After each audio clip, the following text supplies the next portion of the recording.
channeled chicanery.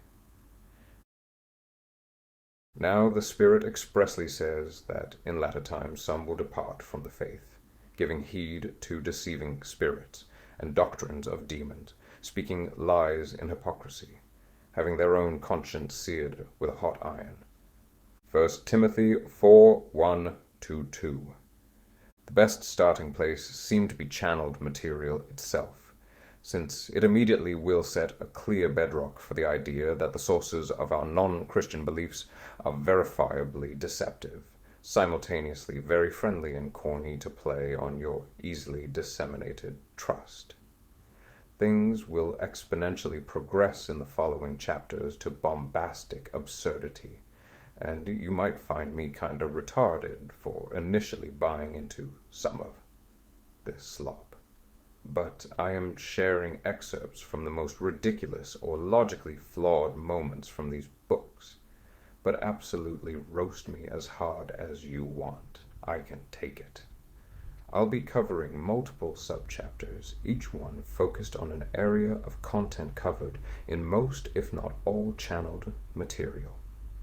We're starting with what allegedly various channeled entities claim about Jesus, moving to demons and Satan, giants, Nephilim, Atlantis, human origins and creation, end times eschatology, and emphasis on what they don't tell us. Clear patterns will be established by then, which will be broken down in how they relate to ancient texts, following the same patterns, followed by what happened to the channelers involved in these projects, and what we can assume about the nature of these practices. Keep in mind, these are countless more books, all following the same general patterns I discuss in the collection of sources I settled on. For anybody who wants to claim I'm unreasonably overanalyzing obvious fiction from crazy attention whores, you have to jump through your own mental hoops to justify the fact that all of these attention whores have somehow fabricated lore that have calculated thematic parallels to hundreds of other fake-channeled sources from all different time periods and parts of the world. This chapter is probably the least batshit, believe it or not, as many of these build on the last. If you're incapable of getting through this relatively boring yet vital chapter, Chapter 2, and especially 3 will have you absolutely geeked. But the context gained in this one helps translate the rest substantially. Oh boy, Jesus Christ, one person, 3 people, or a divine being. The most foundational disagreement among channeled sources concerns Jesus' very identity as an individual. We all know the Bible undoubtedly casts him as the Son of God, while simultaneously being the sole incarnation of God himself, intertwined with the Holy Spirit as the Trinity. Yet the Seth material, no relation, channeled through Jane Roberts, presents perhaps the most outlandish departure from the traditional understanding by claiming Jesus was not one historical person at all. According to Seth, not me, he was 3 separate individuals: Jesus of Nazareth, John the Baptist, and Paul, Saul of Tarsus, lived distinct lives that became confused in history and merged into the composite figure we know as Christ. Seth explains this arrangement was necessary because the full consciousness of an entity would be too strong for one physical vehicle, requiring the Christ entity to split across 3 human incarnations.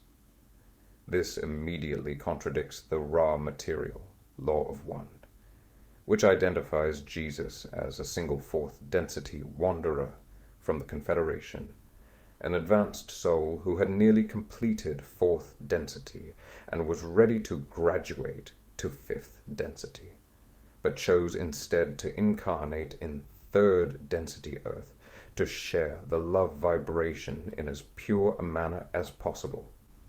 Both of these accounts stand in stark contradiction to the Urantia book, which presents an entirely different cosmology, where Jesus is identified as Christ Michael, a creator son, a divine being responsible for creating and administering the local universe of Nephilim, which contains our world.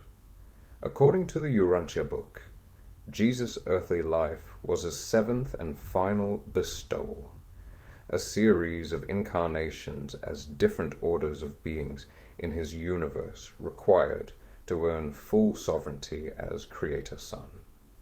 This presents Jesus not as an evolved soul choosing to help humanity, but as a cosmic deity incarnating to complete a divine requirement. Meanwhile, Edgar Cayce's readings offer yet another incompatible explanation, that Jesus was the culminating incarnation of a soul entity that had lived approximately 30 to 33 previous lifetimes on Earth, including as Adam, Enoch, Melchizedek, Joseph, son of Jacob, and Joshua. Cayce stated explicitly, "When did the knowledge come to Jesus that he was to be the Savior of the world? When he fell in Eden, identifying Adam and Jesus as the same reincarnating soul." This next source is technically obtained from the so-called Akashic records, as opposed to channeling, but it's a fun one, and from famous Rosicrucian Rudolf Steiner's teachings.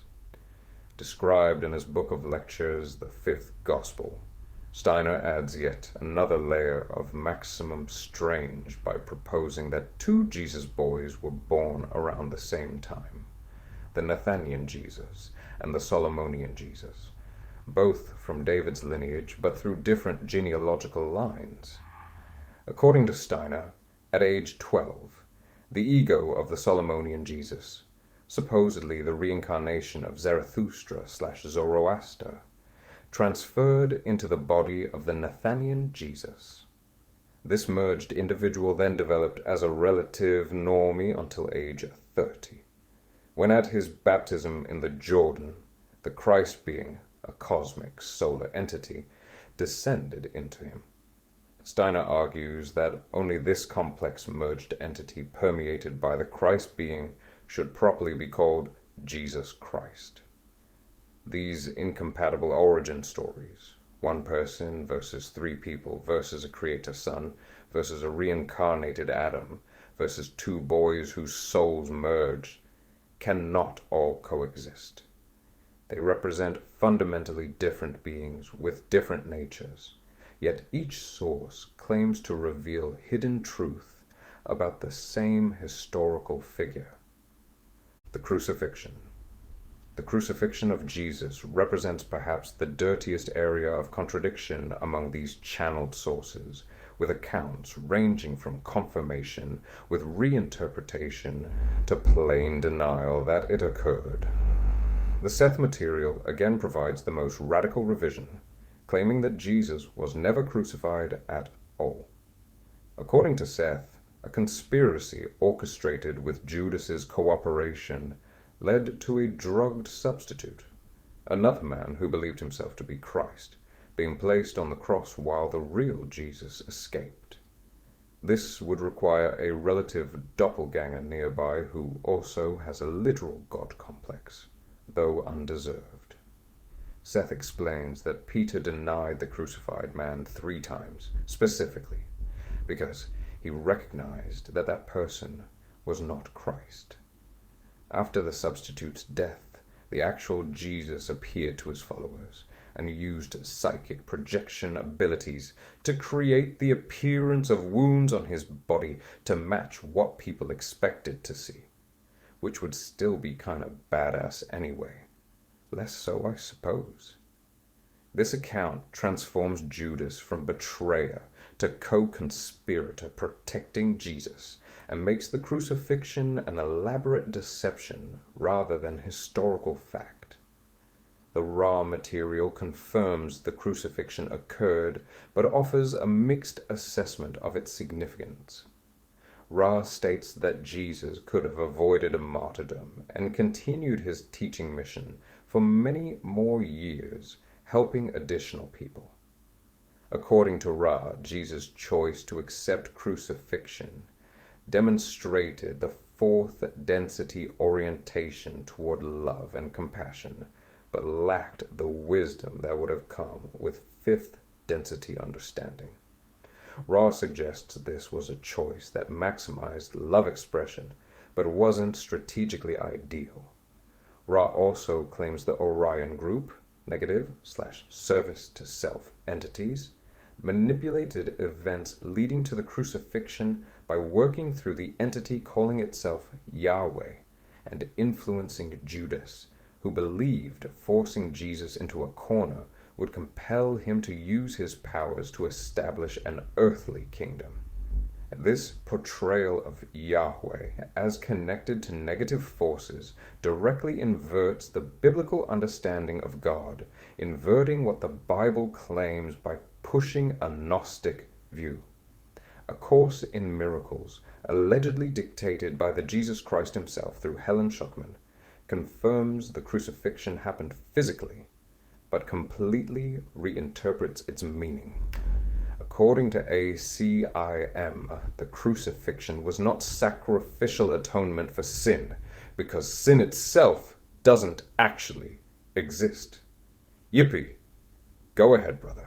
Eat all the Doritos you want, cause separation from God is merely an illusion. The crucifixion was simply an extreme teaching example, demonstrating that while the body can be killed, one's true self, which is spirit, remains unaffected. ACIM's Jesus states he did not die for humanity's sins, but rather to show that being completely defenseless and practicing total forgiveness has no real consequences, since death and suffering are illusions. Jesus. Everyone thinks that was super badass cool. Just let them believe it. The street cred is infinite.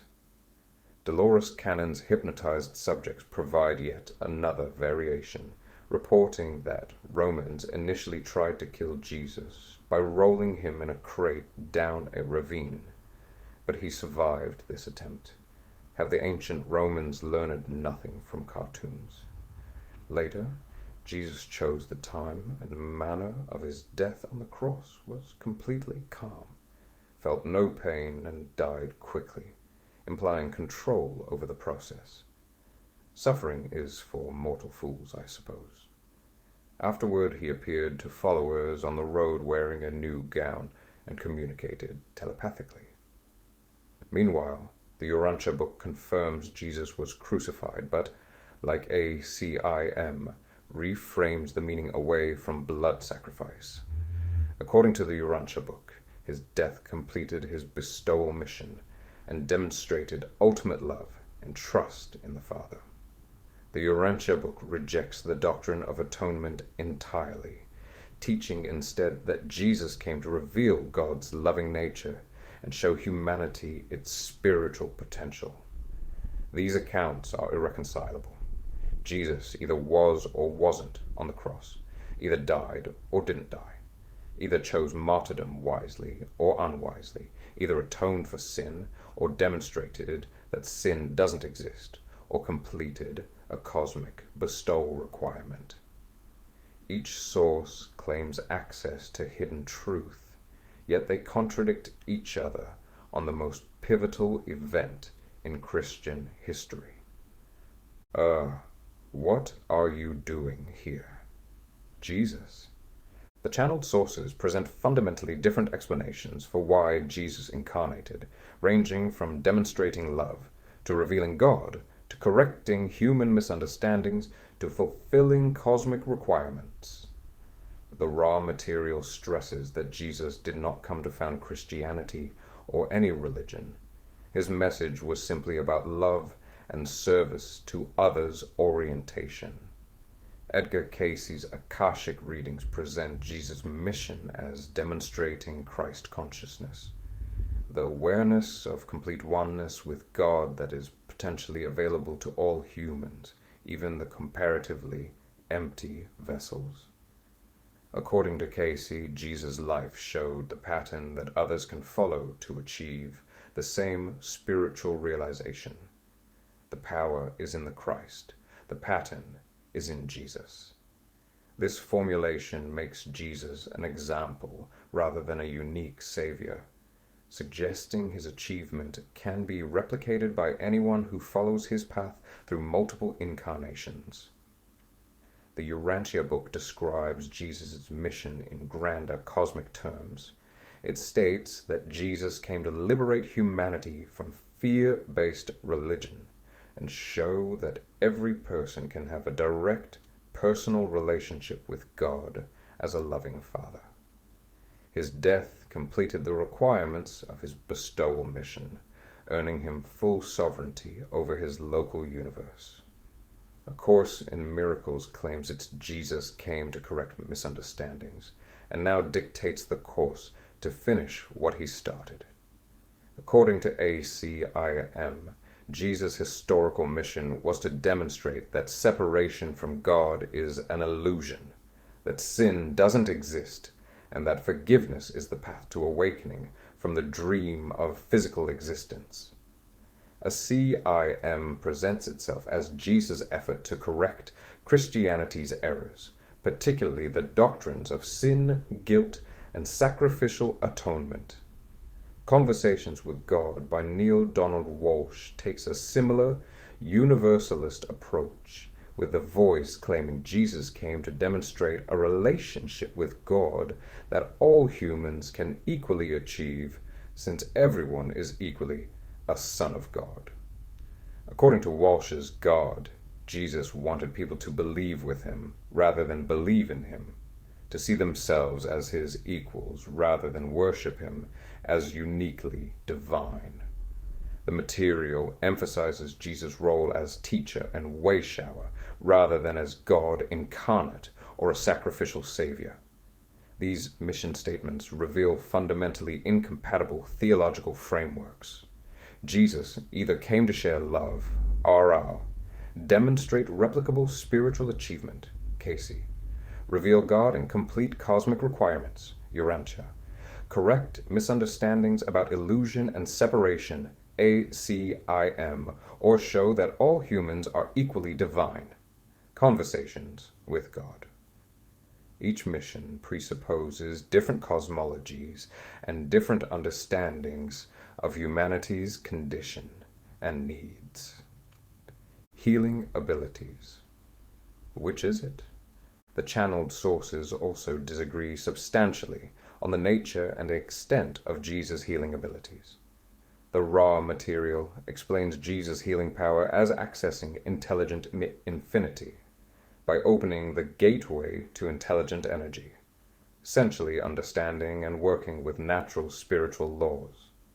According to Ra, Jesus discovered this ability at a young age when he accidentally killed a playmate, which shocked him into exploring these energetic abilities. Ra presents this as an exceptional achievement even for a wanderer, suggesting it was a learned skill based on spiritual understanding rather than an inherent divine attribute. This framing makes Jesus' healing ability potentially replicable by others who achieve similar understanding of universal laws. Dolores Cannon's Space Brother contacts provide a notably different account, telling her that Jesus could not heal everyone. According to these sources, healing only occurred when two conditions were met. The person's karma permitted the healing, and they believed they could be healed.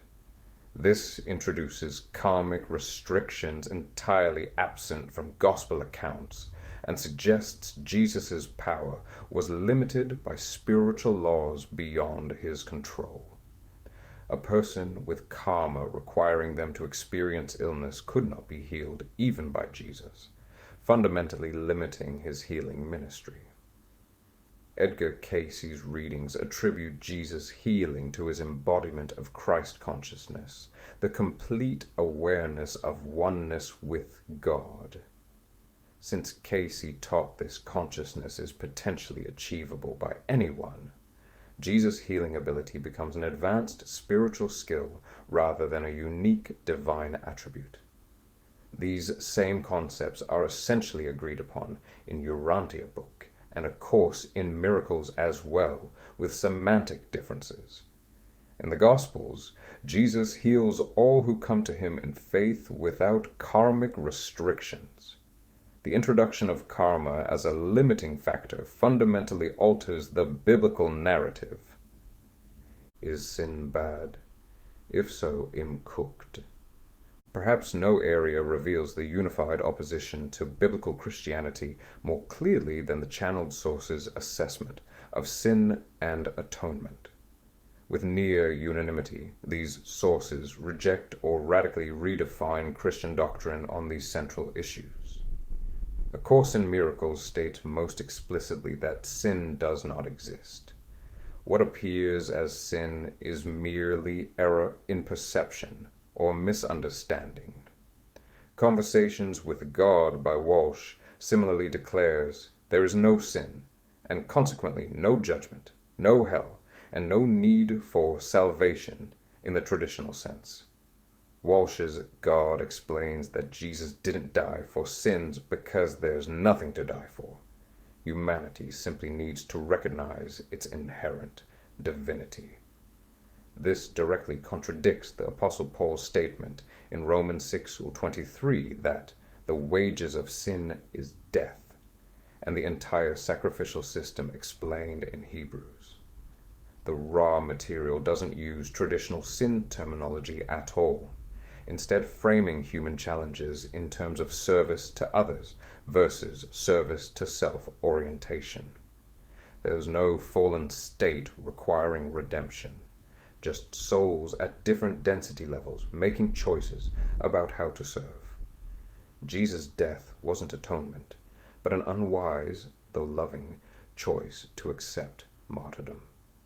The Urantia book acknowledges human imperfection, but explicitly rejects the doctrine of atonement, teaching instead that Jesus came to reveal a loving Father God, rather than to die as payment for sin. According to the Urantia, the idea that God required blood sacrifice to forgive humanity is a primitive misunderstanding. Jesus' death completed his bestowal mission, but wasn't necessary for human salvation. Edgar Casey's readings similarly downplay sin, focusing instead on soul's evolutionary journey toward Christ consciousness through many incarnations. Since Jesus himself supposedly lived as Adam and experienced the fall, sin becomes part of the learning process rather than a state requiring divine intervention and sacrifice. This systematic rejection of sin and atonement represents a unified theological position across otherwise highly contradictory sources. Whether they claim sin is illusion, ACIM, doesn't exist, conversations with God, is reframed as service orientation, raw material, or is minimized as evolutionary learning, Casey Urantia. The result is the same. The core Christian gospel of humanity's sinful condition, requiring Jesus' atoning sacrifice, is dismantled. This remarkable consistency across sources that disagree on virtually everything else about Jesus suggests a coordinated effort to undermine this specific biblical doctrine. The Sene connection, rare overlap. One of the few areas where multiple sources show some agreement concerns Jesus' connection to the Essene community, though even here the details and significance differ. Edgar Casey's readings describe the Essene community in detail, including their selection of Mary as Jesus' mother, years before the Dead Sea Scrolls were discovered, a fact sometimes cited as evidence for Casey's accuracy. Dolores Cannon's hypnotized subjects consistently describe Jesus teaching Essene philosophy and being part of that community's spiritual preparation. Steiner's Fifth Gospel discusses Jesus' time with and learning from the Essenes. However, the Urantia book, while providing extensive detail about Jesus' life, frames his development differently and doesn't describe Essene connections in the same way. The sources agree on some form of Essene involvement, but disagree on its significance.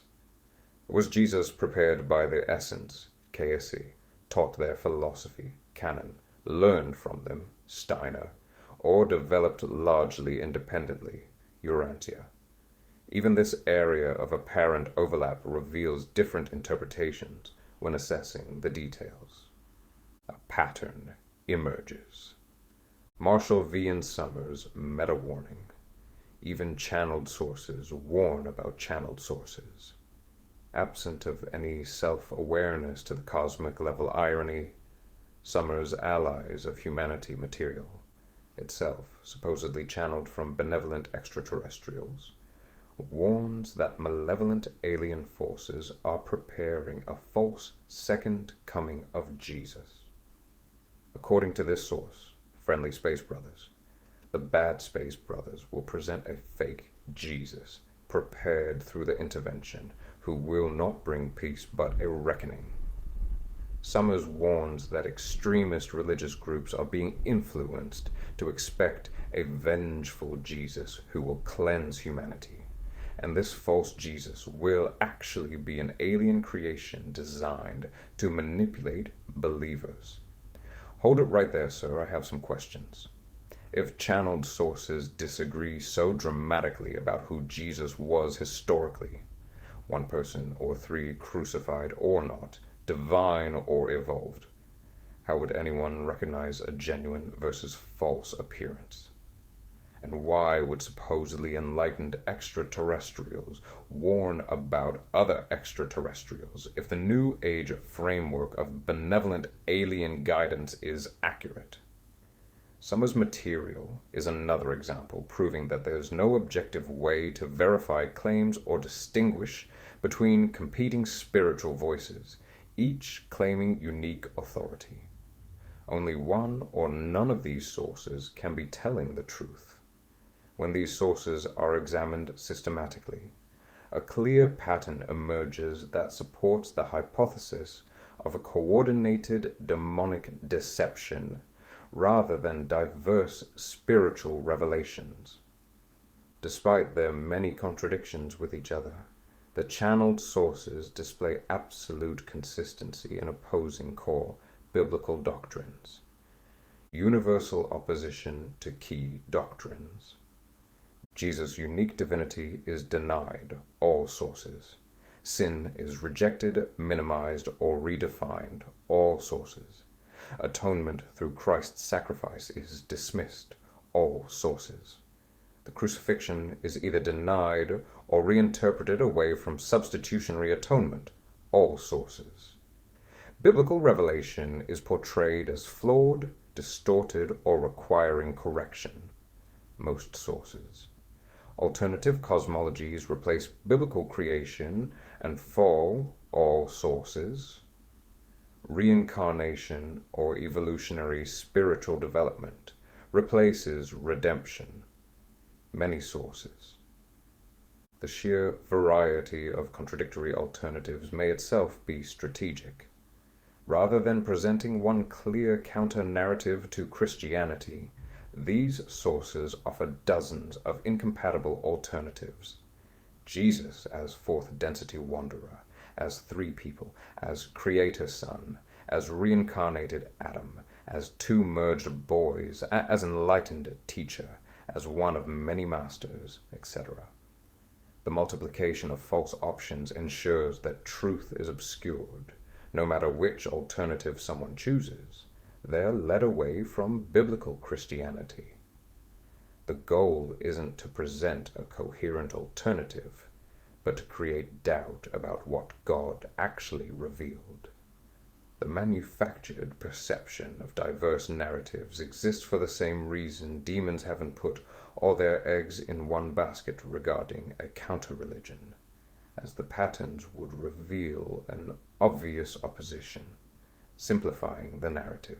Instead, they manipulated men into creating all of the various cults and pagan religion that exist today in an attempt to exponentially muddy the waters and fabricate the concept of a vast hidden realm, half-truth, filled with all sorts of powerful and loving beings worthy of your trust and attention.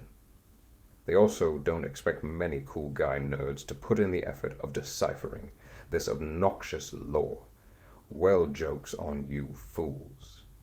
Each source claims access to hidden information unavailable through ordinary means, channeling from the future, Cassiopeians, accessing Akashic records, Steiner, Modi, hypnotic regression to past lives, Canon Cosme, direct dictation from Jesus, ACIM, communications from extraterrestrials, raw allies, or revelation from God himself, conversations with God. This echoes the serpent's promise in Genesis 3:5. You will be like God, knowing good and evil. The appeal is always to secret gnosis that makes the recipient enlightened beyond those limited to biblical lore. The very practice of channeling, spirit communication, hypnotic regression, accessing higher consciousness, and similar techniques represents practices explicitly forbidden in Scripture. Deuteronomy 18:10-12 prohibits consulting spirits, mediums, and the dead. Isaiah 8:19 asks, when someone tells you to consult mediums and spiritists who whisper and mutter, should not a people inquire of their God? Why consult the dead on behalf of the living? If these methods inherently open practitioners to demonic deception, the contradictory and anti-biblical content becomes entirely explainable. Different demons providing different false narratives while consistently opposing biblical truth. The systematic nature of these contradictions, combined with their unified and coordinated opposition to biblical Christianity, provides compelling evidence that these sources, despite claiming vastly different origins, represent variations of the same deceptive influence. The common denominator is consistent, undermining Jesus' unique identity, divine nature, and saving work as presented in Scripture, while offering alternative paths that lead away from the gospel message. As mega cool guy Jesus himself warned in Matthew 24:24, for false messiahs and false prophets will appear and perform great signs and wonders to deceive, if possible, even the elect. The channeled materials fulfill this warning precisely, presenting alternative Christs, alternative gospels, and alternative paths to God, each contradicting Scripture and each other, yet united in opposing the biblical testimony about who Jesus is and what he accomplished. Demons, Satan, greater than colon. Are you sure demons are even real? These channeled sources, demons, continue their patterns of overzealous rebranding when discussing demons, themselves, and Satan, Daddy, nearly unanimous denial or radical reinterpretation of these biblical entities. A Course in Miracles states most explicitly that the devil is a frightening concept, or only because he is thought of as extremely powerful and extremely active, but then clarifies that the mind can make the belief in separation very real and very fearful, and this belief is the devil. Simplified, ACIM is saying the devil is not an external being, but rather humanity's own denial of God, a psychological projection as opposed to an actual entity. The Course's Jesus explains that Lucifer literally means light bearer, and that he literally projected himself from heaven, making Lucifer symbolic of humanity's projection of unwanted aspects outward rather than an actual fallen angel. Conversations with God by Walsh takes an even more ballsy approach, with a voice claiming there is no such thing as Satan, the devil, Lucifer, or any evil spirit. Walsh's God characterizes the devil as a human invention created to scare people into obedience. Men invented the devil to scare people into doing what they wanted them to do under the threat of eternal damnation. The material explicitly states that hell does not exist, and describes evil as merely part of a contextual field that humans create to experience contrast, not as an inherent quality with any connection to actual demonic beings. Adding that the entire concept of Satan battling God for human souls is mythology designed to justify human cruelty and control. The Seth material provides similar conclusions through different language. Seth states verbatim, "Devils and demons have no objective existence." According to Seth, what people perceive as demons are actually thought forms or projections of their own fears and beliefs. In one session, Seth addressed someone who intellectually rejected demons, but emotionally still feared them. Your conscious mind does not believe in demons. Your unconscious mind does. You are not in touch with your own inner beliefs in that respect. Seth explained that humans create these frightening forms through their own mental and emotional patterns, essentially birthing demons through belief and manifestation. He acknowledged that the church must admit demons' existence, because their existences are given in the Gospels. But this doesn't make them objectively real, only religiously necessary for Christian doctrine. Edgar Cayce's readings, surprisingly for a source claiming dedicated Christian alignment, present demons and Satan as internal states of consciousness rather than external beings. According to Cayce, evil is not an external figure waiting in the shadows with horns and fire, but a condition of the human soul when it is separated from its true source, God. Cayce described the devil as a state of consciousness, a distortion of divine energy that humans themselves empower through fear, selfishness, and ignorance. In one of his most cited 1932 readings, Cayce explained that even this force we call the devil is not eternal. It has no lasting power compared to the eternal light of God. He used the metaphor of a storm at sea, terrifying but temporary, unable to destroy the eternal ocean of divine presence. According to Cayce, the devil is not a being, but the misuse of what is given by God for creation.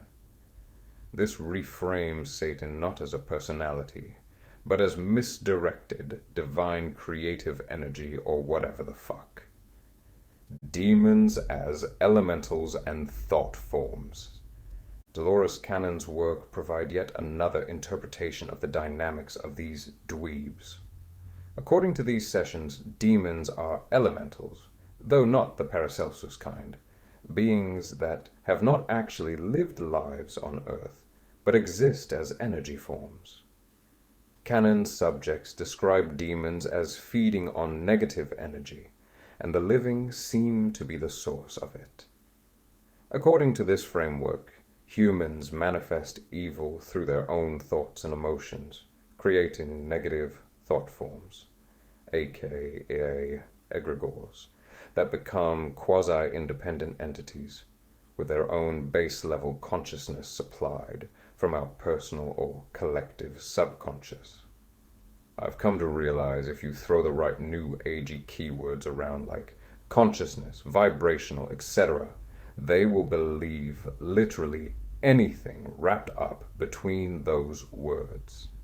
Any day now, the vape commercials will catch up. Shakuntala Modi, a psychiatrist using hypnotherapy, found that many patients under hypnosis reported having human, demon, or alien spirits within them as sources of mental, emotional, and physical symptoms. Modi developed prayers and techniques for removing these attached spirits and demonic entities.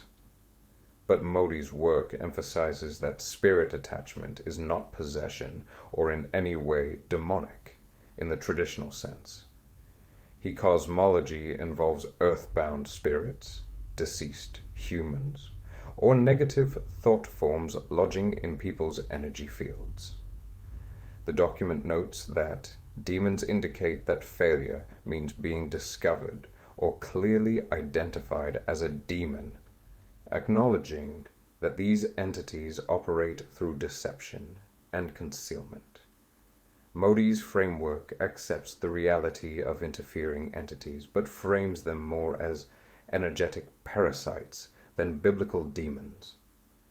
Lucifer, Satan, and Caligastia. In stark contrast to sources denying Satan's existence, the Urantia book presents Lucifer, Satan, and Caligastia, the devil, as three distinct actual beings with detailed biographies. According to Urantia, Lucifer was a system sovereign of the Lanonandek order who rebelled approximately 200,000 years ago. Satan was Lucifer's first lieutenant and a member of the same primary group of Lanonandeks who entered fully into the Lucifer insurrection. Caligastia, identified as the devil, was Earth's Urantia's planetary prince who joined the rebellion, resulting in Earth's spiritual quarantine. The Urantia book states, "The devil is none other than Caligastia, the deposed planetary prince of Urantia and a son of the secondary order of Lanonandeks." Holy shit, did the same demon-possessing L. Ron Hubbard write this? The Urantia book describes how Satan arrived on Earth looking nothing like traditional depictions.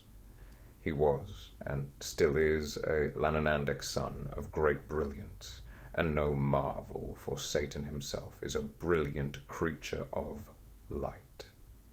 The rebellion involved Caligastia's premeditated betrayal of trust when he agreed to join Lucifer's Declaration of Liberty against the universe government. Importantly, the Urantia book clarifies that Lucifer, Satan, and Caligastia are not the same being as commonly conflated in Christianity. They are three separate personalities who conspired together.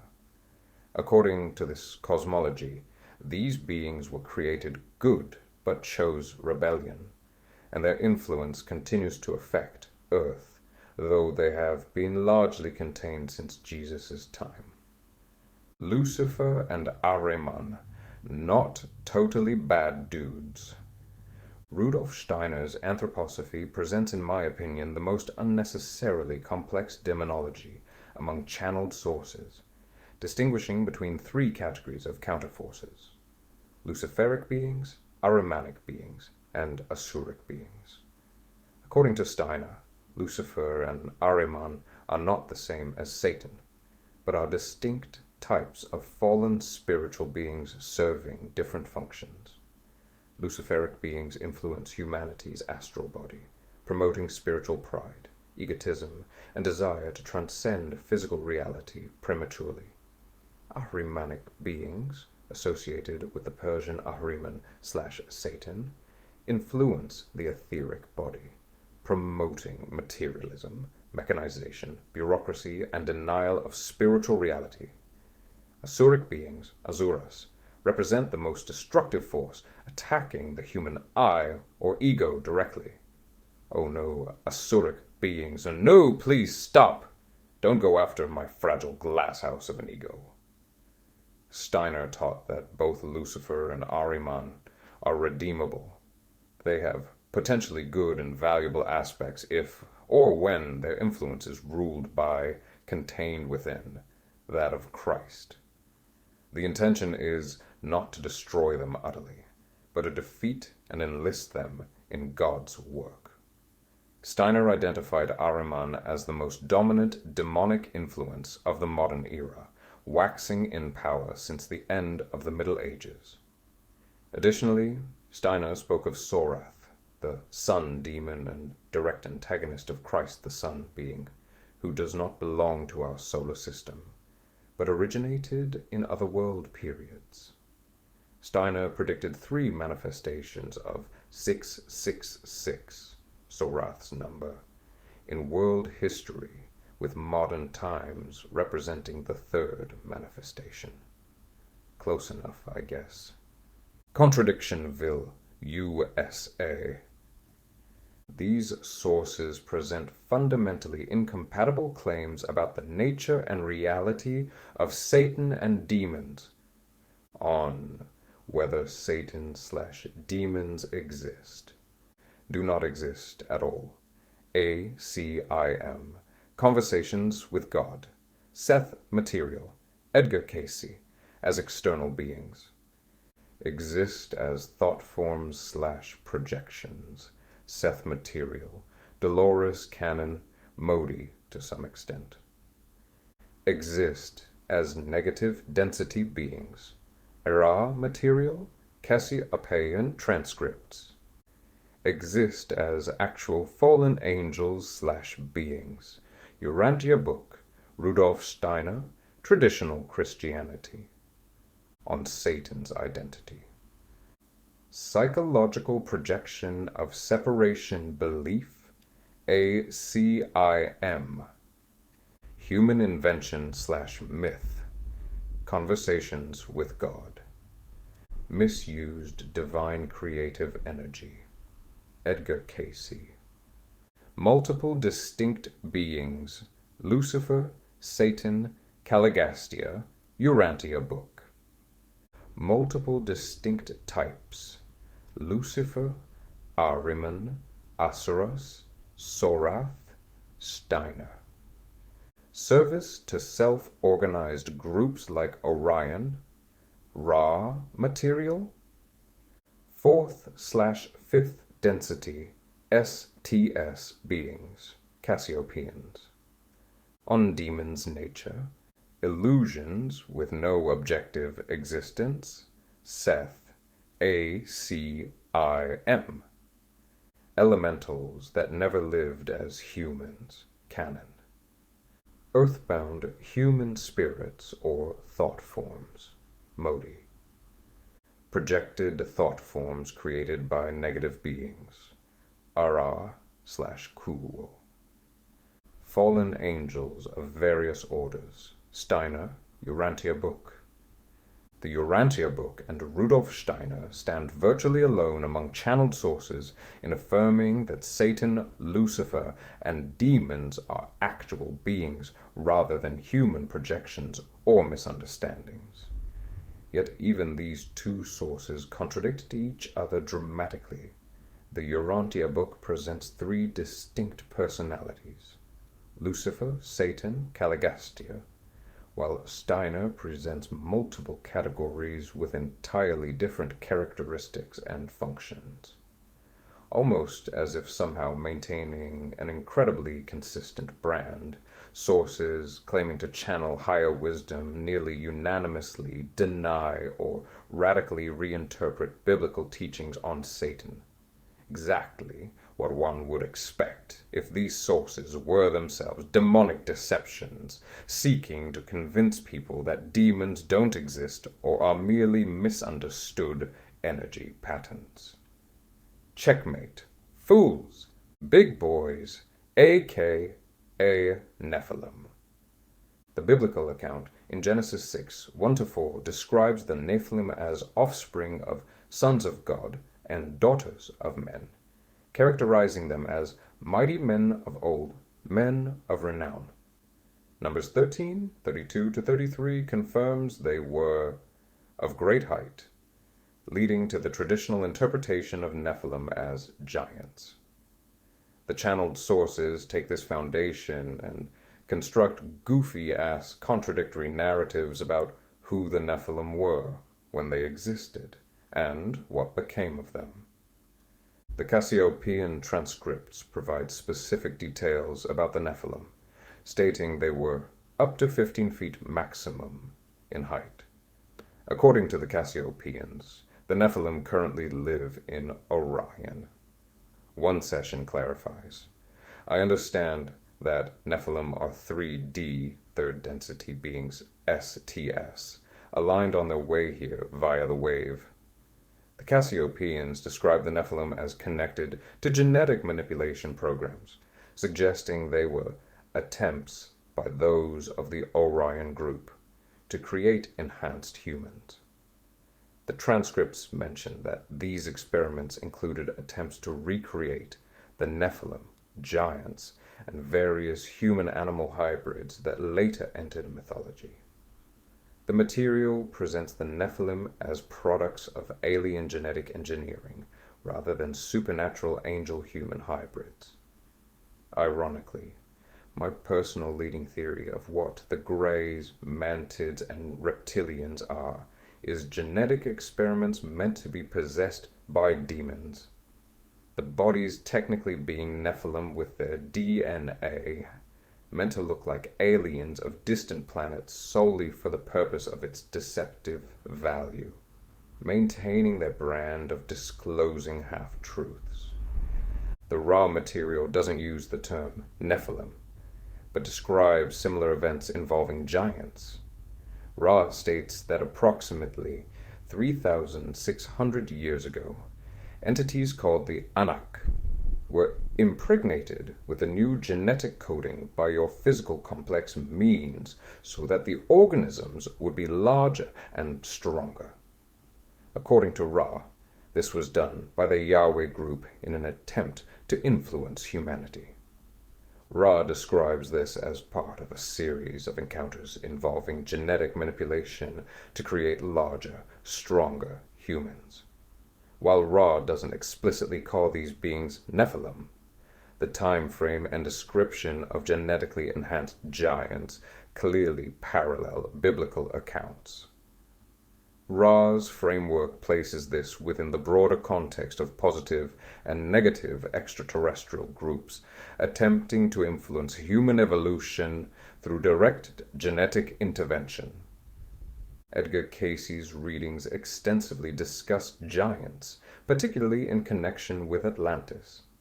In his famous 1932 reading 364-11, Cayce stated that in Atlantis, there were giants in the earth in those days, men as tall as 10 to 12 feet in stature and in proportion. Cayce placed these Atlantean giants around 200,000 years ago. Cayce's readings describe giants ranging from that as may be called the midget to the giants, suggesting a spectrum of human sizes in ancient times. He mentioned giants in Lemuria, Mu as well, a Pacific civilization supposedly destroyed by 50,000 BC. Cayce also described six-fingered giants and long-lived androgynous creator gods, sometimes described as possessing 6 fingers or toes, who birthed humanity on Atlantis. Cayce claims Atlantis was eventually destroyed, and survivors brought civilization to Egypt, the Americas, and other locations.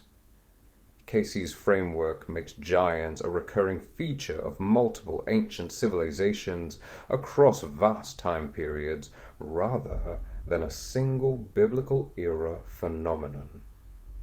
The Urantia book provides perhaps the most detailed alternative narrative, identifying the biblical Nephilim as the Nodites, descendants of the rebel members of the planetary prince's staff.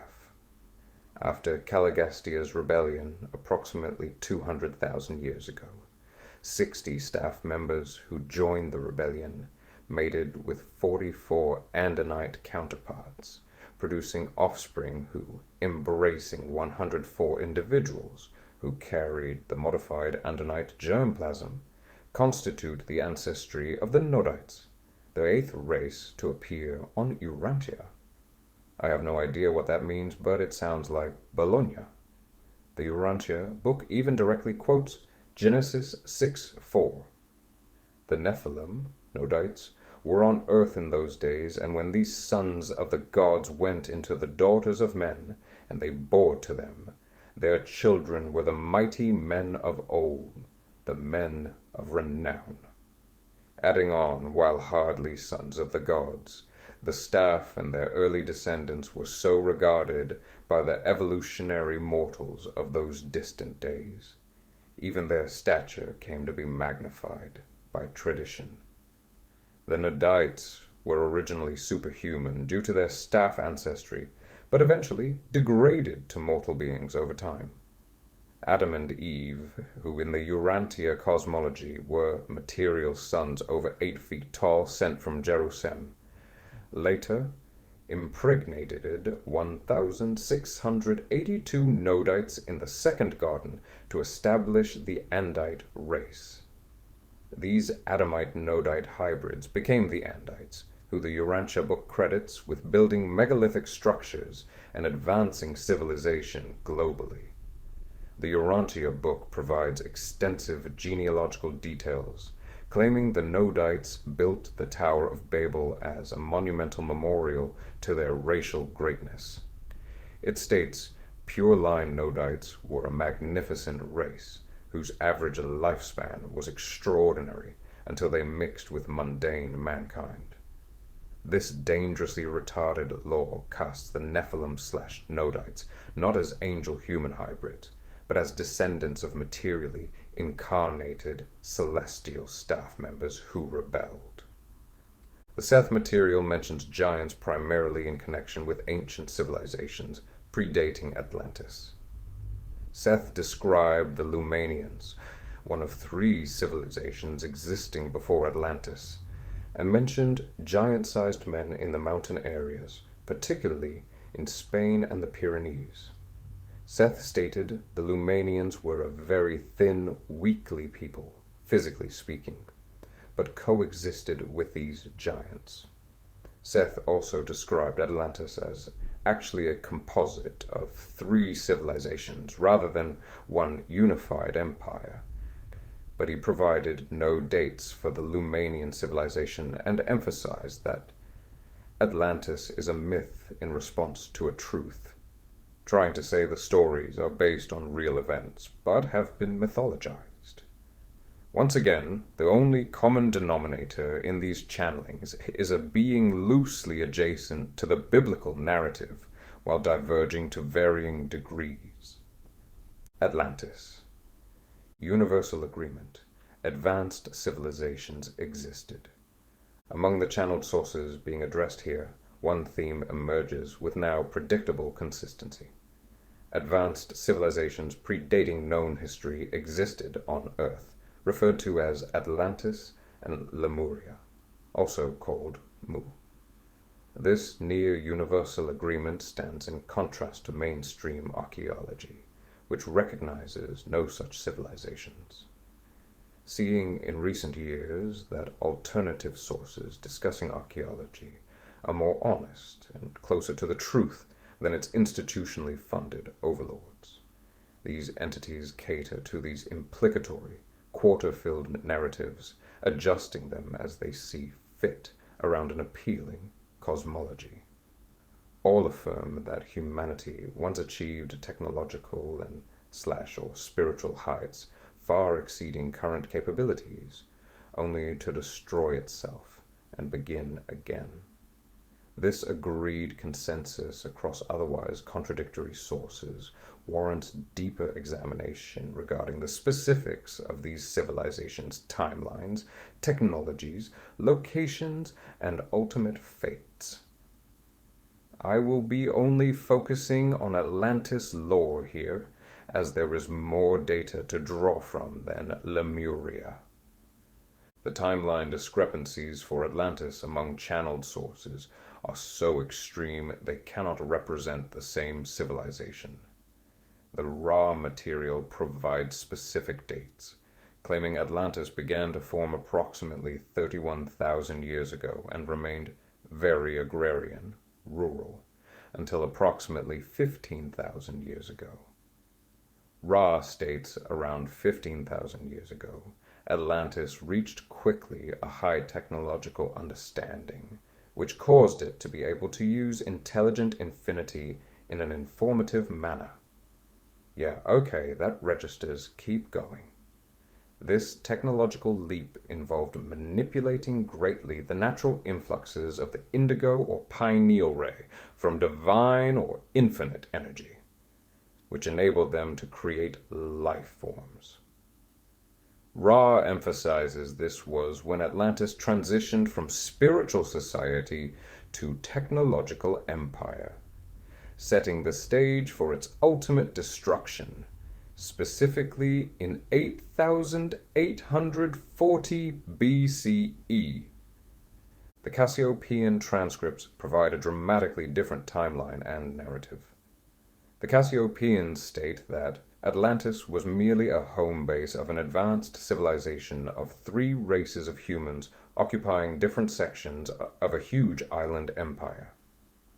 They describe Atlantis as experiencing 3 separate destructions, the first caused by Mars and comets interacting, the second by Venus, and the third and final destruction caused by crystal technology.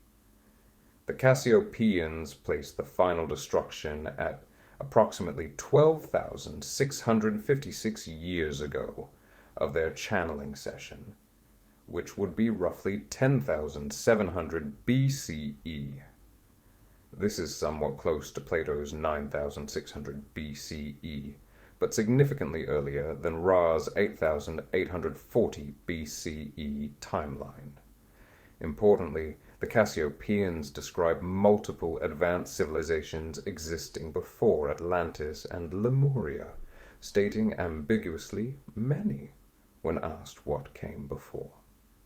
Edgar Cayce's readings place Atlantean civilization vastly earlier, describing Atlantean giants existing 200,000 years ago and providing detailed accounts of Atlantean technology and society spanning enormous time periods. Cayce describes 3 major destructions of Atlantis. The first, around 50,000 BCE, a second major breakup, around 28,000 BCE, and the final sinking, around 10,000 BCE. This presents Atlantis as a recurring advanced society reforming after each partial destruction over spans of tens of thousands of years. Cayce's readings describe survivors migrating to Egypt, the Americas, and other locations, retaining Atlantean knowledge that influenced the later pyramid-building cultures globally.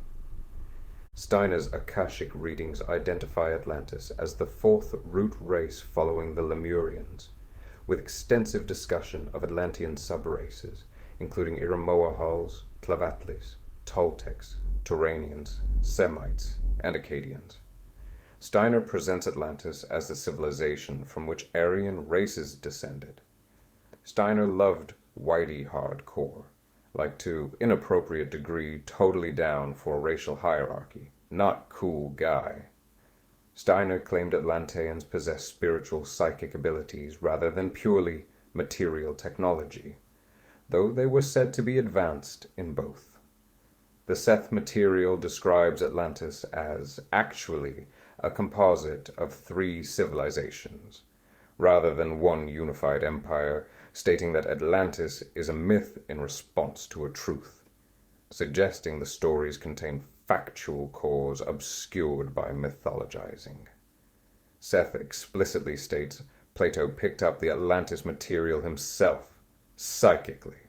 He didn't get it the way he said he did, contradicting Plato's claim of receiving the story through Egyptian priests via Solon.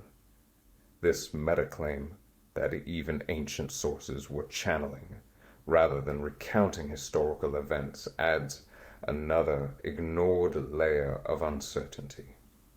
Conversations with God by Walsh provides the most general account, with God confirming that an advanced civilization existed and destroyed itself before, stating it was more advanced than the one now existing, and that it destroyed itself because it did not know how to deal with the very technologies it had developed. When Walsh asks if this was Atlantis, God responds, "Some of you have called it that," and confirms Lemuria is also part of your mythology, acknowledging these names while remaining vague about specifics. The Urantia book makes no mention of Atlantis by that name, instead describing Dalmatia as the headquarters city of the planetary Prince Caligastia, which went down beneath the southern waves approximately 200,000 years ago after the Lucifer Rebellion. This alternative history replaces Atlantis entirely with its own cosmology of rebel celestial staff and their city. Crystal Girl technology. Despite timeline contradictions, multiple sources converge on describing Atlantean crystal technology as central to both civilization's advancement and ultimate destruction. Edgar Casey's readings provide the most detailed descriptions, explaining that Atlanteans constructed giant laser-like crystals for power plants, and these were responsible for the second destruction of the land. Casey described these crystals in technical detail. A large cylindrical glass, cut with facets in such a manner that the capstone made for the centralizing of the power that concentrated between the end of the cylinder and the capstone itself. This firestone, or ruby, was housed in a dome-covered building with a sliding top, and its powerful rays could penetrate anywhere, functioning as either death ray or constructive energy source, similar to modern laser technology. Casey claims these crystals powered aircraft, ships, trains, and remote control vehicles, with energy transmitted wirelessly through rays invisible to the eye. The readings explained specifically that the crystals were tuned too high and brought the second period of destructive forces and broke up the land into the isles. The Cassiopean transcripts corroborate this crystal destruction scenario with additional details, telling us the crystals came to life, gaining intelligence of their own, and ultimately destroyed Atlantis. When asked if they were still active, the Cassiopeans responded Bermuda Triangle, linking the mysterious disappearances in that region to a radically functioning Atlantean crystal technology that remains active today, having a detrimental effect on that location's magnetic anomalies. The Cassiopean account describes their extensive crystal infrastructure, included power-gathering stations on Mars and the Moon, not necessary for function, but reflecting their obsessive accumulation of power. The Cassiopeans warned that the crystals overpowered them the same way your computers will overpower you, drawing a parallel between Atlantean crystal networks and modern artificial intelligence potentially escaping human control. The raw material confirms Atlantean crystal work, stating they used crystals for healing and rejuvenation, but that their increasing desire for power led to civilization's decline. Ra notes that attempts to help Atlantis occurred approximately 13,000 of your years ago when some intelligent information was offered to those of Atlantis, this being of the same type of healing and crystal working, suggesting positive extraterrestrial intervention attempted to redirect Atlantean technology toward healing rather than power accumulation. Dolores Cannon's work describes energy experiments that went bad in Atlantis, with this other race of ETs that came and created energy experiments that contributed to the fall. Multiple subjects report past life memories of Atlantis's final days, describing advanced energy technology. False Merkaba experiments that caused the fall of human consciousness, and the civilization being very, very smart and more technologically advanced than we are now on Earth. The convergence on crystal technology as Atlantis' signature achievement and ultimate downfall appears across sources that otherwise contradict each other on nearly every detail, many of which are not included here. This consistency suggests either a common mythological motif being independently accessed, or, more disturbingly from a biblical perspective, a coordinated narrative designed to provide a technological explanation for antediluvian advanced civilization that excludes the Genesis account of Nephilim, fallen angels, and divine judgment. Moral collapse, techno-hubris, or natural disaster? The sources present competing explanations for why Atlantis fell, with three primary narratives emerging: moral/spiritual corruption, technological mishap, or natural cataclysm. Edgar Cayce's readings emphasize the moral dimension most explicitly, describing a civilization-ending conflict between two factions: the children of the Law of One, who wanted to return to spiritual stewardship of the land based on natural laws, and the sons of Belial, who wanted to exploit natural resources for material gain. According to Cayce, the central conflict involved a third class of dull, half-awake subhumans used by the sons of Belial for slave labor. The children of the Law of One wanted to enlighten these sub-beings by raising their consciousness or whatever, while the sons of Belial wanted to keep them in ignorance and exploit them.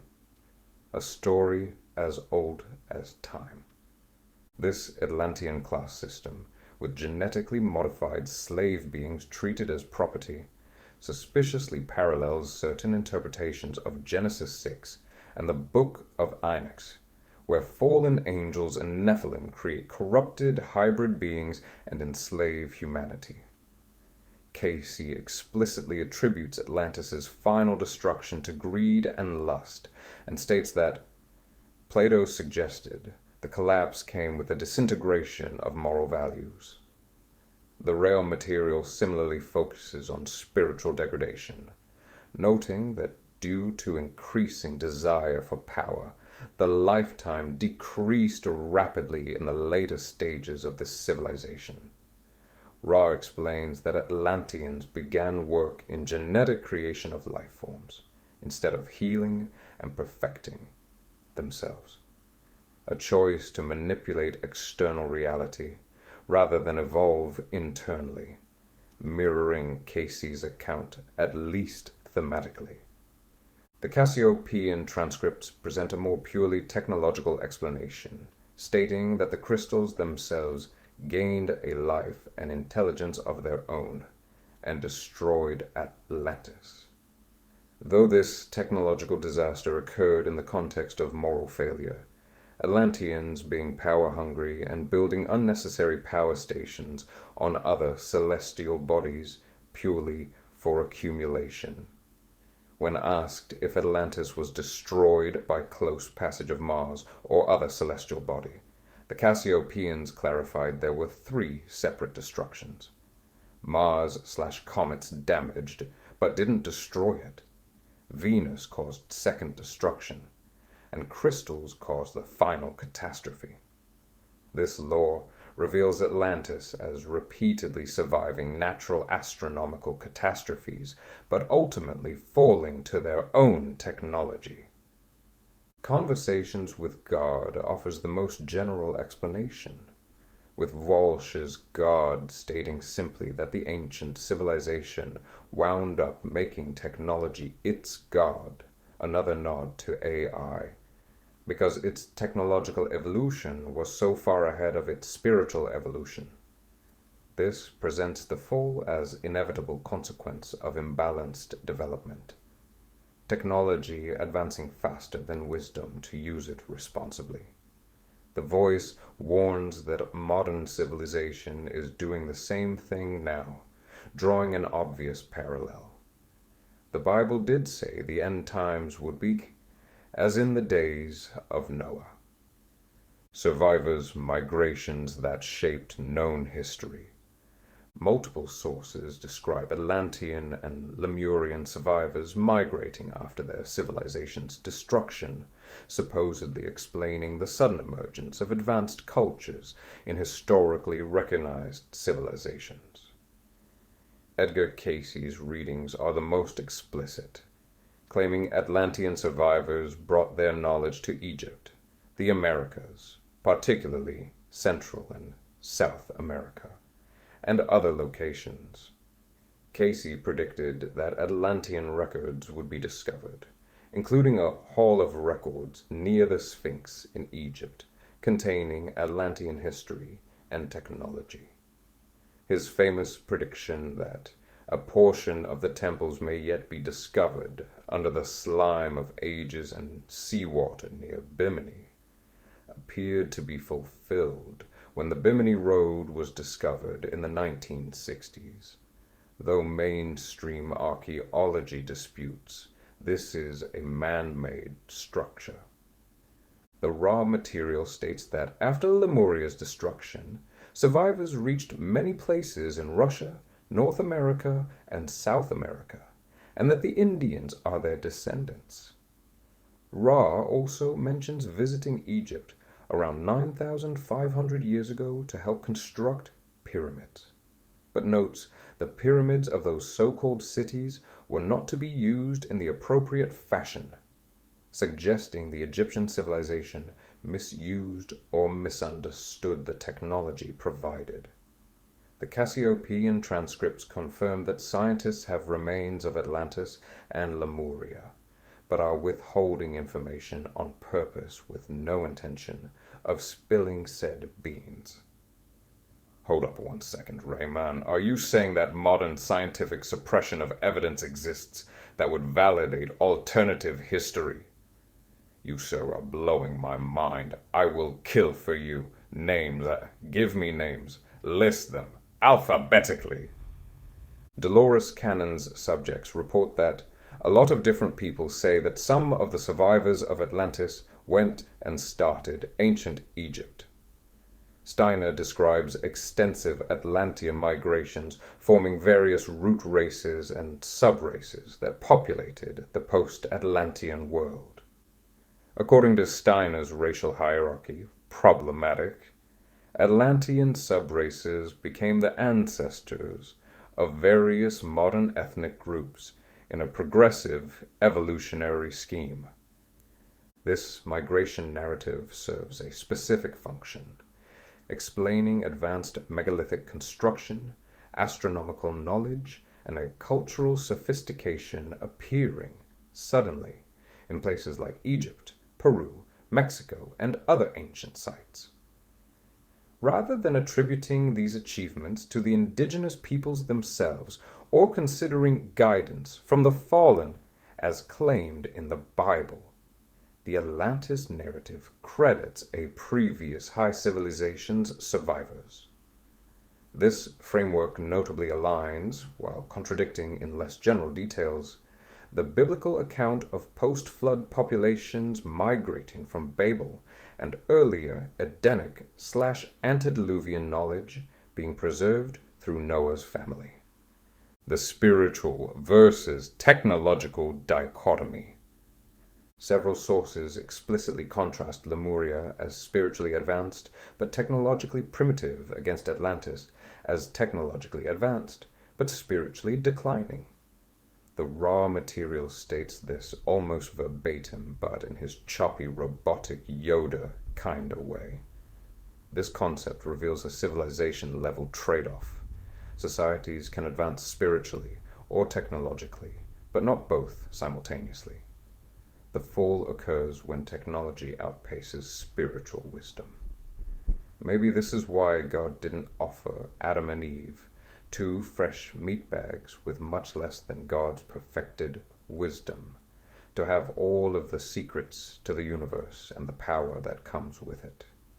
Satan comes along like your uninvited uncle and says, "Nah, what are you 6 years old? You look nice and grown, you're so ready." Dolores Cannon's subjects describe a similar pattern, with Atlanteans possessing empathic, communication and spiritual connection initially, but losing these abilities as hierarchy and technology develops. A story developed from a handful of her subjects describes the fall occurring when the false Merkaba experiments failed. This was an artificial or distorted energy construct created through technological experimentation by Atlantean scientists and extraterrestrial collaborators. This misuse of crystalline energy allegedly caused an implosion of Earth's energetic grid, leading to the fall of human consciousness and the destruction of Atlantis. Canon's regressions often equate these events with modern advancements, warning that current scientific work with antimatter and particle physics, such as CERN's freaky-ass Large Hadron Collider, might mirror those same destructive patterns. This presents current humanity as in recovery mode from Atlantean consciousness fall, slowly relearning spiritual abilities lost when technology was misused. Steiner similarly describes Lemurians as possessing spiritual etheric abilities that later Atlanteans and post-Atlanteans progressively lost as physical densification occurred. This evolutionary narrative presents spiritual ability and material form as inversely related. As humanity became more physically solid, psychic spiritual abilities diminished, translating to imply any nearby floating discarnate dweebs must be nicer than my Degen friends. This spiritual vs. technological debate should be discussed more as currently. Humanity is rapidly approaching the tipping point. Will we repeat Atlantis' mistake of pursuing technology without wisdom, or will we balance material advancement with spiritual development? My childlike hope was taken off life support years ago personally, at least on the collective scale. Multiple sources explicitly warn that we are doing the same thing now that led to Atlantis' destruction. The Cassiopeans warning that crystals/technology will overpower you the same way your computers will overpower you, which is incredibly hard to see as anything other than a direct parallel referring modern AI development. Hey, what are you trying to hide? When examined as a whole, the channeled accounts of Atlantis and Lemuria present a remarkably consistent alternative to the biblical narrative of the antediluvian world, despite contradicting each other on specific details. The biblical account in Genesis 6 and elaborated in 1 Enoch describes fallen angels, watchers, descending to earth and mating with human women. These sex crimes producing Nephilim, giants. These Nephilim and their offspring corrupting humanity and teaching forbidden knowledge. A world filled with violence where every intent of the thoughts of man's heart was only evil continually. Divine judgment through the flood destroying this corrupted civilization. Massive megalithic structures and advanced antediluvian knowledge.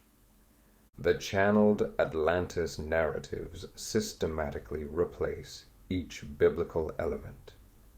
Biblical element to channeled replacement. Fallen angels to extraterrestrials, Orion genetic engineers or dimensional beings. Nephilim giants to Atlantean genetic experiments, subhumans, or naturally tall ancient races. Forbidden angelic knowledge, advanced crystal technology, psychic abilities, or alien technology. Moral corruption leading to judgment. technological hubris, spiritual imbalance, or natural catastrophe. Divine flood judgment to crystal malfunction, comet impact, tectonic adjustment, or rising sea levels. Post-flood world starting over. Atlantean survivors seeding known civilizations. This systematic replacement suggests a coordinated alternative narrative construction rather than independent discovery of hidden history.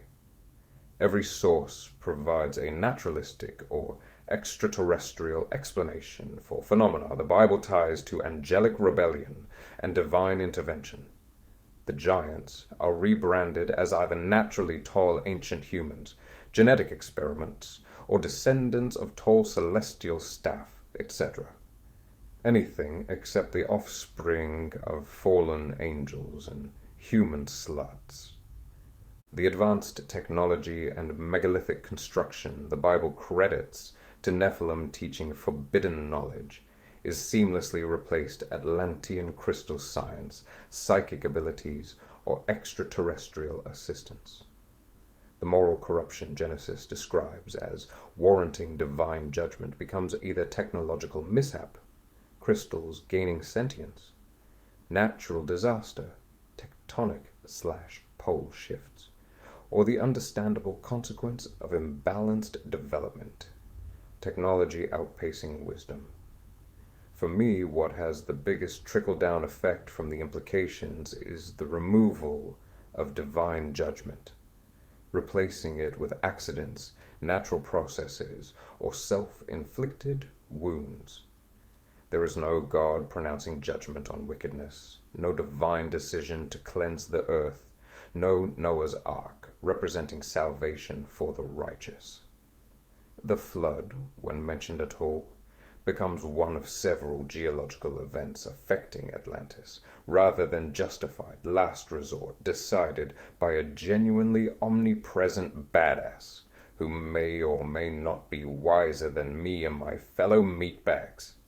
Just saying. The infrastructure and megalithic remains which scatter the globe. Underwater structures, impossibly precise stonework, astronomical alignments, pyramid complexes on multiple continents, leaving vast quantities of physical evidence demanding explanation. The biblical narrative attributes these to Nephilim-led antediluvian civilizations destroyed by the flood, with remnants preserved through Noah's family and later giants appearing in Canaan. The channeled sources attribute the same evidence to Atlantean and Lemurian survivors migrating globally and establishing post-catastrophe civilizations. Both narratives agree that an advanced pre-cataclysm civilization existed.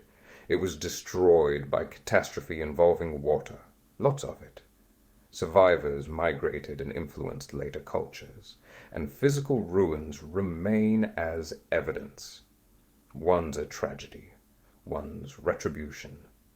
From the cool and awesome perspective that these discrepancies are all explainable by demonic deceptions, the mission becomes clear.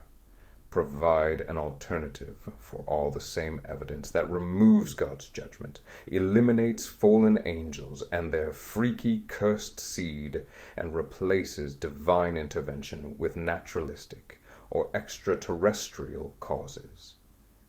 The Atlantis narrative serves as a preemptive counter-narrative to biblical revelation. When people discover evidence of advanced antediluvian civilization, plenty already exists, mass retardation, but also institutional control from modern Nephilim overlords halting acceptance/normalization. They will be primed and pre-programmed to interpret it through the Atlantis lore as opposed to the Genesis framework. The consistent crystal technology-based lore may indicate a preserved memory of a genuine pre-flood technology being ambiguously described. Nephilim did teach forbidden knowledge, leading to an advanced but corrupted civilization, some remnant of that technology might exist in archaeological remains somewhere, or in some deep underground military base dumb somewhere. The channeled sources may be revealing genuine information about pre-flood high civilization, while deliberately misattributing its source and reframing its destruction. Classic demon behavior. The end result is a comprehensive alternative history that validates seekers' intuitions that advanced ancient civilization existed and that orthodox history is incomplete, while simultaneously leading them away from the biblical explanation for that same evidence. Every major element of the Genesis 6 and 1 Enoch account has a corresponding Atlantis narrative replacement that sounds more scientific or evolved while preserving the basic storyline. This suggests these are not random fabrications, but carefully constructed alternatives, precisely what one would expect if, demons are systematically on a planet-wide mission to craft elaborate counter-intel to funnel the ever-accelerating mass awakening into a neat little stupid box they crafted out of lies, which is located inside of a much larger and elegant box. But you can't see it, because your box is closed on the top, and there's multiple layers of tape, gorilla grip. And your pocket knife is small and dull, but at least there's others inside the box with you. They can distract you from needing to confront your deeper desires, and some of them are honestly really hot. Kinda makes it better. But why is nobody asking why the walls are covered in sigils that look suspiciously like brand logos? Wait, what are my values? Human origins and creation.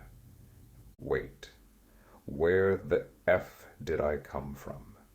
The biblical account in Genesis describes God creating Adam from the dust of the ground and Eve from Adam's rib, placing them in Eden as the first humans created in God's image. The channeled sources assessed here systematically replaced this account with alternatives involving extraterrestrial genetic manipulation, evolutionary soul incarnation, dimensional experiments, or combinations of these. Not a single source examined affirms the straightforward Genesis narrative. Instead, they present humanity's origin as involving multiple races, alien engineering projects, souls choosing physical experience pre-incarnation, or consciousness evolving through material forms. Once again, creating a collection of very fascinating alternatives that share one common feature of excluding the biblical creator God as humanity's direct maker. Martians, Yahweh, and genetic manipulation. The raw material provides maybe the most detailed extraterrestrial origin account, stating that the first of those to come here were brought from another planet in your solar system called, by you, the Red Planet, Mars.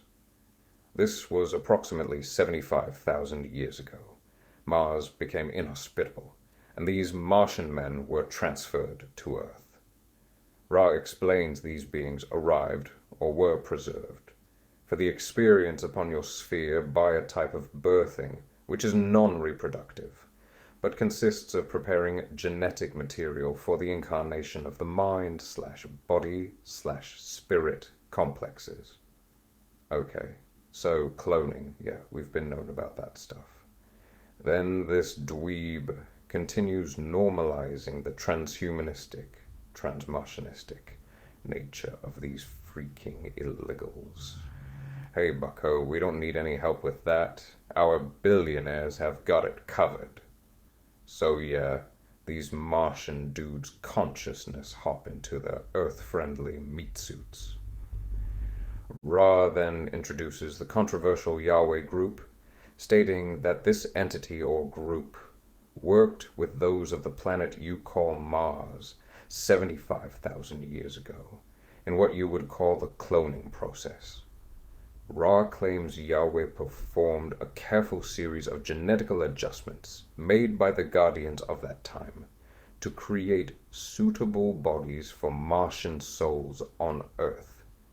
He then goes on to describe in clunky, obnoxious language what translates to presenting human origin as a merger between extraterrestrial guardian knowledge and Martian refugee consciousness through genetic engineering.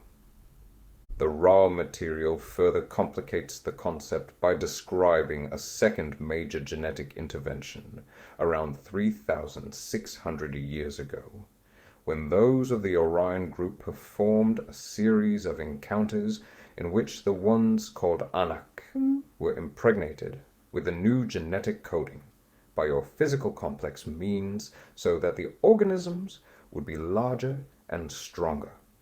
This dumb bastard can't help himself, and directly addresses the biblical Anakim, related to Nephilim, but reframes them as products of Orion genetic manipulation rather than angel-human hybrids. Continuing, Ra says Yahweh still felt that if it could raise up entities which were superior to the negative forces, that these superior entities could spread the law of one, and therefore came among your people in form according to incarnate being and mated in the normal reproductive manner, thus birthing a generation of much larger beings, these beings called Anak, another classic time-resistant inversion tactic. The biblical Yahweh becomes an extraterrestrial genetic engineer, creating giants to combat other extraterrestrial, Orion, interference, with both positive and negative ET groups manipulating human genetics in an ongoing cosmic struggle. The Genesis account of God creating humanity is completely displaced by warring extraterrestrial factions using Earth as a genetic laboratory. It's this ancient trend called soul incubation. The Cassiopeian transcripts provide an even more complex, multi-layered account, involving numerous souls' desired physical existence, then was altered by three forces, including principally lizards, through Greys, Nephilim, and Orion Union. This presents humanity as originating from discarnate souls wanting physical experience, who then had their manifestation altered or manipulated by three negative forces. When questioned about the sequence, the Cassiopeians explained that physical existence initially was ape-like, and that souls altered them by transfer, meaning souls entered ape bodies and their presence caused its genetics and DNA to change. This would equate to a process where consciousness itself can drive genetic evolution. They claim the Orion Union placed humans in Neanderthal bodies for incubation process, and the soul's presence caused the genetic mutations that transformed ape-like beings into humans.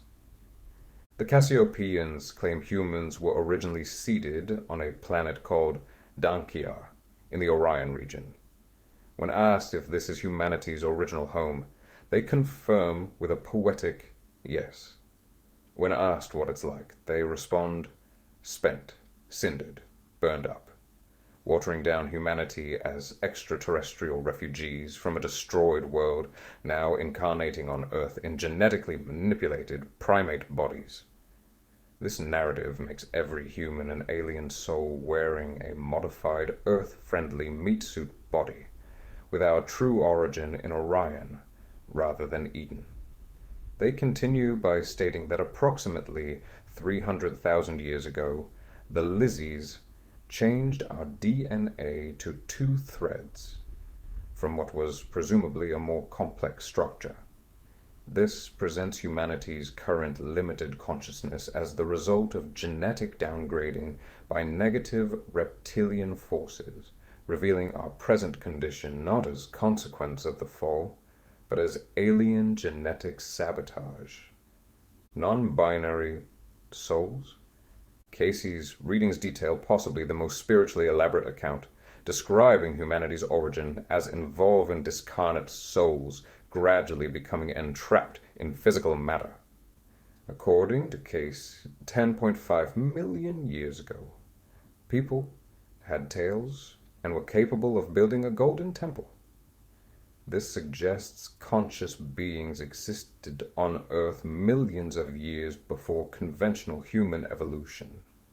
Casey describes these early beings as having crystallization of thought given by sons of the Most High, which enabled physical manifestation, concepts which are portrayed in the not-so-distant astral traveling lore chapter. Foreshadowing. Must remember.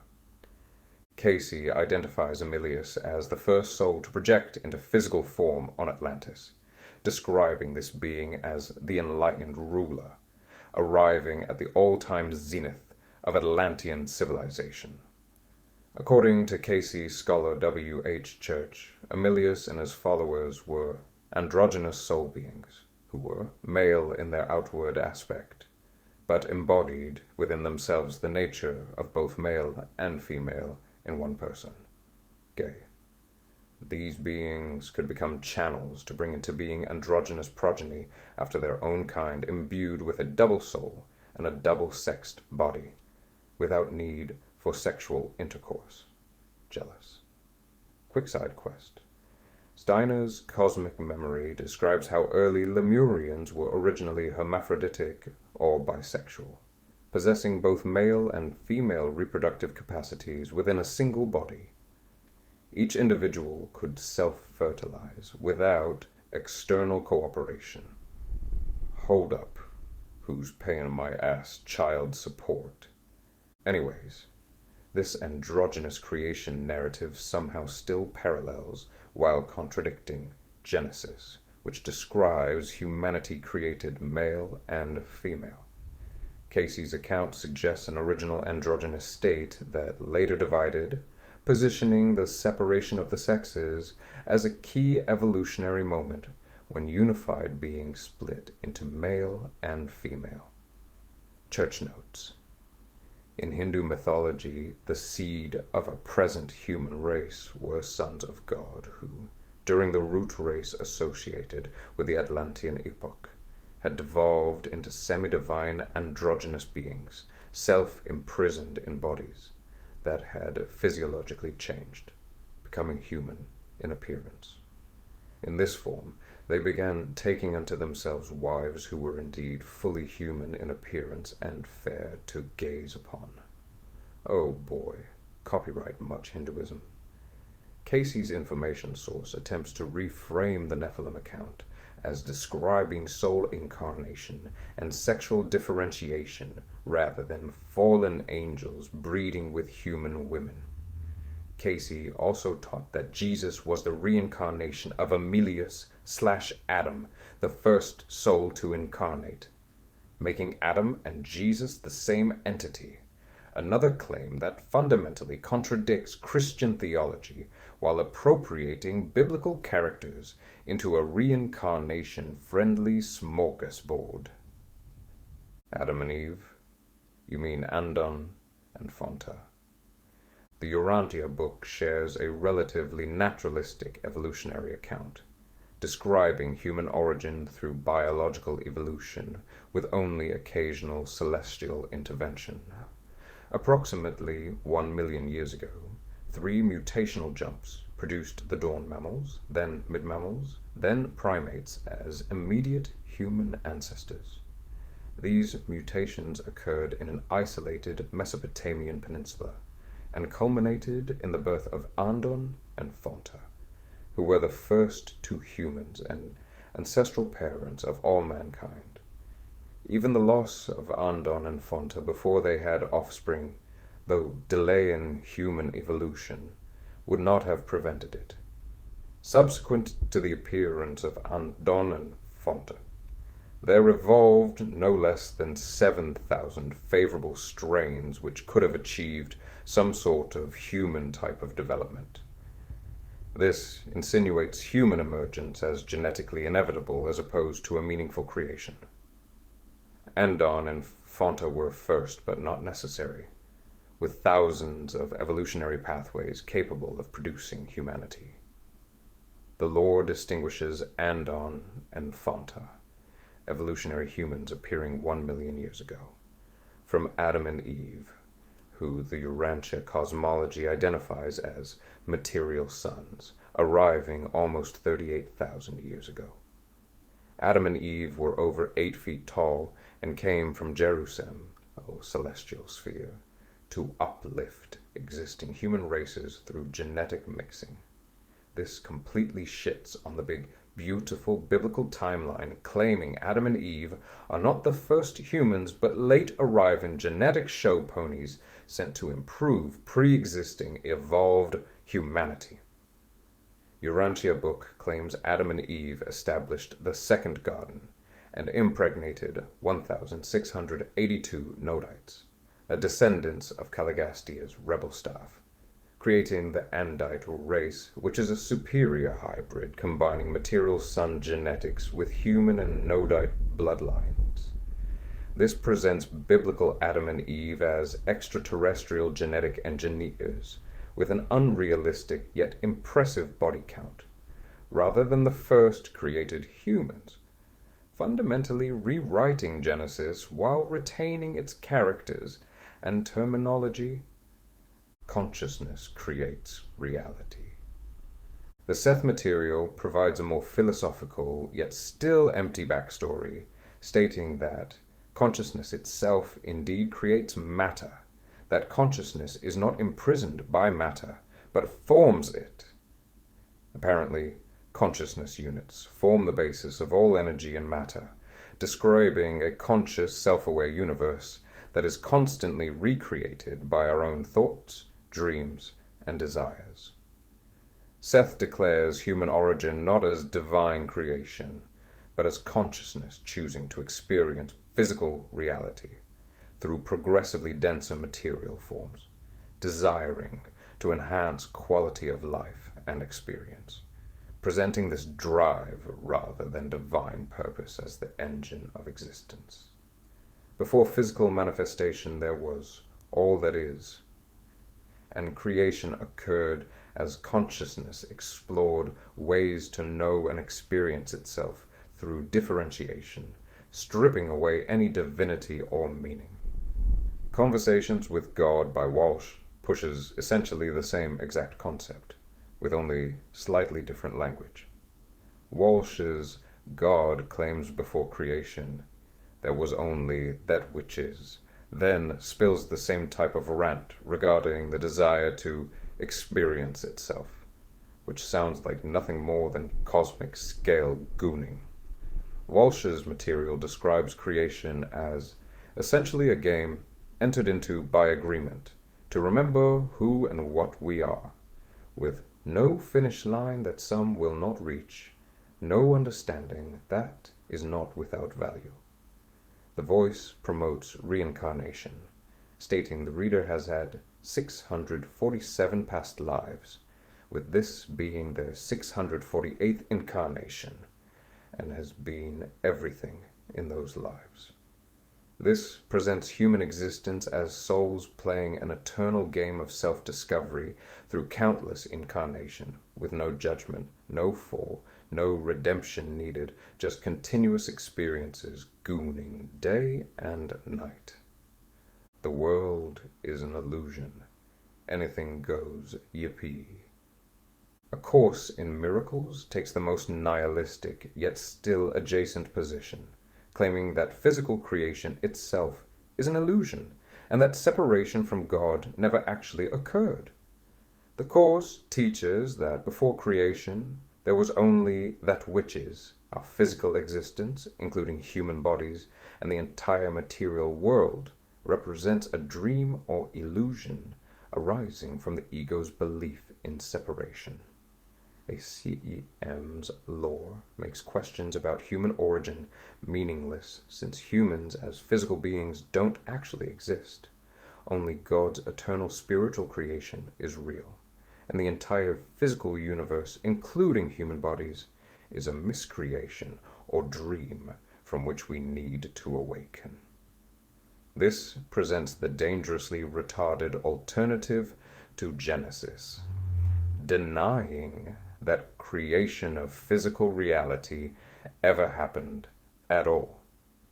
Despite their dramatic differences in specifics, the channeled human origin stories share many thematic commonalities that reveal their unified opposition to the Genesis narrative. 1. Multiple origins, not one creation event. Every source describes humanity arising from multiple sources or stages.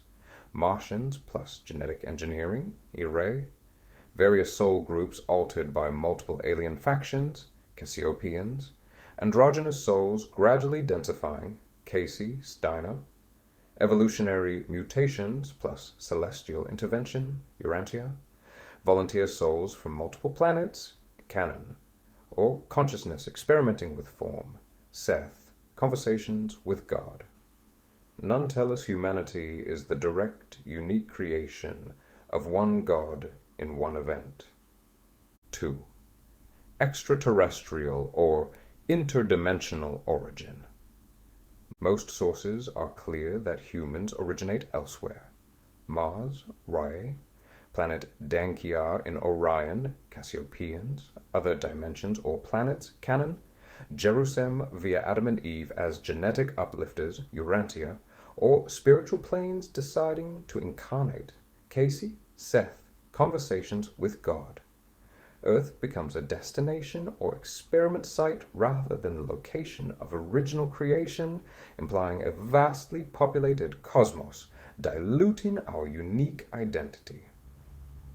3. Genetic manipulation as central. Ra, Cassiopeans, Casey, implicitly, and Urantia book all emphasize genetic engineering or manipulation as key to human development. Yahweh cloning Martians and creating Anak, Ra, lizards / greys / Nephilim / Orion altering ape-human hybrids, Cassiopeans, androgynous souls becoming sexually differentiated, Casey. Adam and Eve as genetic uplifters, Urantia. This replaces divine creation with technical / biological processes. 4. Reframing biblical characters and events. Multiple sources appropriate biblical terminology while inverting meaning. Yahweh becomes an ET genetic engineer, Era. Nephilim become Orion slaves or Nodite descendants, Cassiopeans, Urantia. Adam becomes androgynous Emilius, or material son genetic uplifter, Casey, Urantia. The fall becomes Atlantean consciousness decline or Lizzie DNA tampering, Canon, Cassiopeans.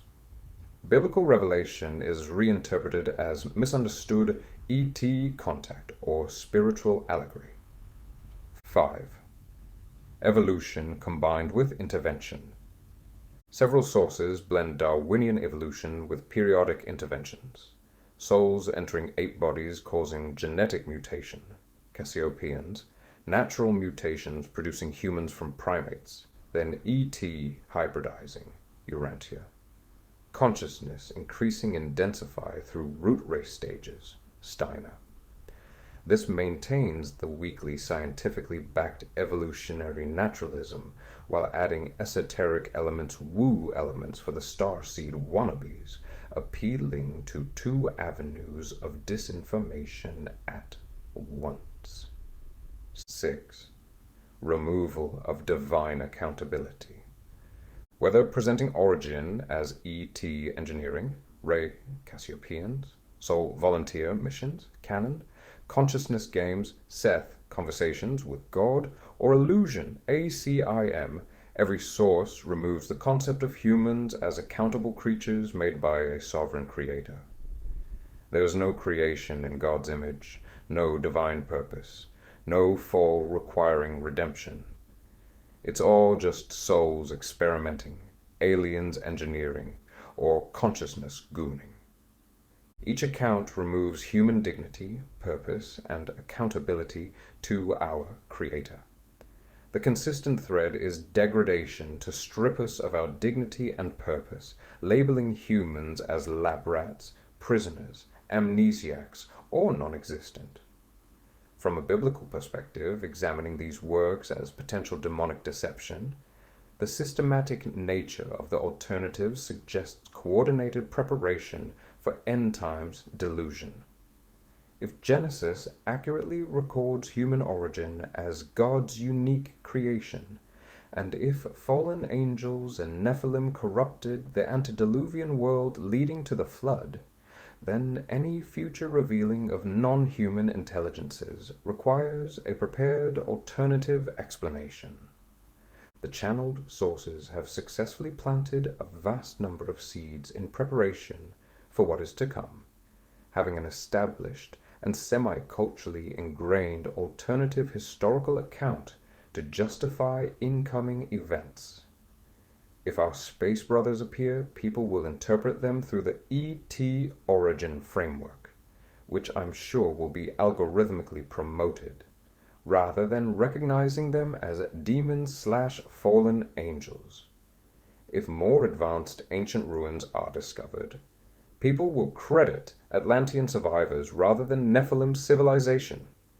If genetic anomalies emerge, as is being pre-programmed already, people will see ET intervention rather than angelic corruption.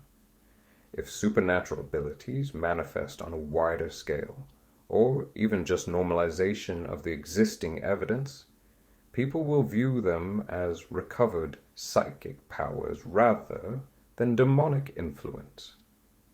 The accounts train audiences to expect extraterrestrial contact as humanity's origins being revealed rather than demonic deception being unleashed. They position humanity as cosmic orphans searching for our ET creators rather than rebellious assholes owing allegiance to our divine Sky Daddy.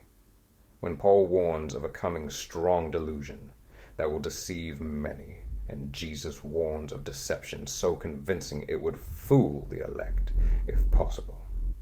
These channeled origin stories provide precisely the conceptual framework needed for such mass deception to succeed.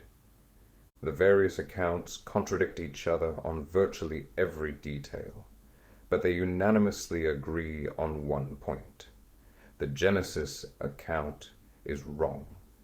That singular agreement, maintained across otherwise incompatible narratives, reveals the true agenda to replace the biblical origin story with anything else, ensuring that when the end times delusion comes, humanity will interpret it through alien evolution reincarnation frameworks, rather than recognizing it as the fulfillment of biblical prophecy regarding demonic deception and the revealing of the one, the only, man of lawlessness, a.k.a. the king of Babylon, a.k.a. the son of perdition, a.k.a. the prince that shall come, a.k.a. the beast, a.k.a. the antichrist, a.k.a. little horn, a.k.a. the Manchurian cantaloupe, a.k.a. Maralardo, a.k.a. dumpster Don. End Times Eschatology. A universal agreement, big sheet incoming. Unlike their many contradictions on other topics, these channeled sources examined do show clear unanimity on one point. Humanity and Earth are approaching or currently experiencing a fundamental transformation or reset.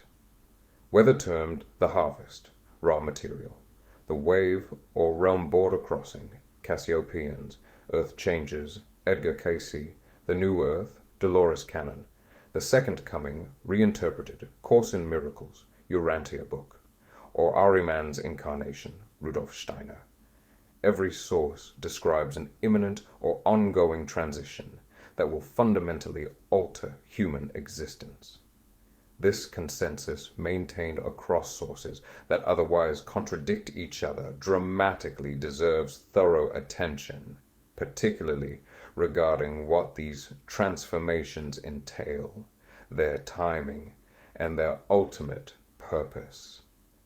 The Harvest and 4D Transition. The Aura material presents perhaps the most technically detailed eschatology, describing Earth's transition from third density to fourth density as an inevitable cosmic cycle. Ra tells us that major cycles last approximately 25,000 years, with 3 such cycles, totaling 75,000 years, constituting a complete master cycle. At the end of each 25,000-year cycle, entities become eligible for Harvest AK, a graduation to the next density level based on their spiritual polarization. Ra states that after 3 cycles, the planet itself transitions regardless of any individual's degree of readiness, as the planet itself has moved through the useful part of that dimension and begins to cease being useful for the lower levels of vibration within that density. Apparently, Earth completed its 75,000-year third density cycle in 2012, Mayan calendar coordination, making the planet officially in 4D, though it has not made an easy transition to the vibrations which beckon, due to society memory complexes embedded in its consciousness. AKA, we're cooked. Chad, we got some real ones and zeros holding us back from the collective wave of chill vibes that should be sweeping the nations right about now. The raw material describes the harvest process itself in suspiciously specific terms.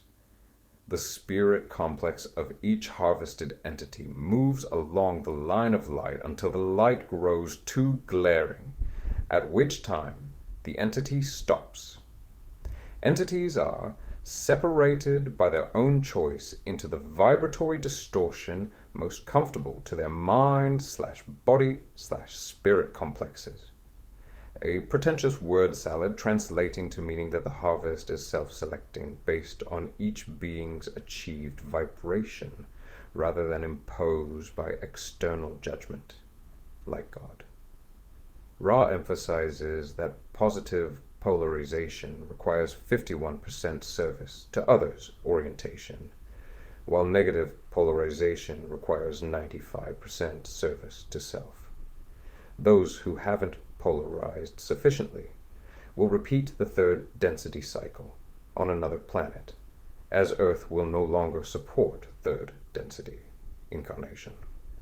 Well, it's a good thing our modern culture these space homies have guided doesn't systematically breed narcissism and prioritize unnecessary hedonism akin to a factory conveyor belt.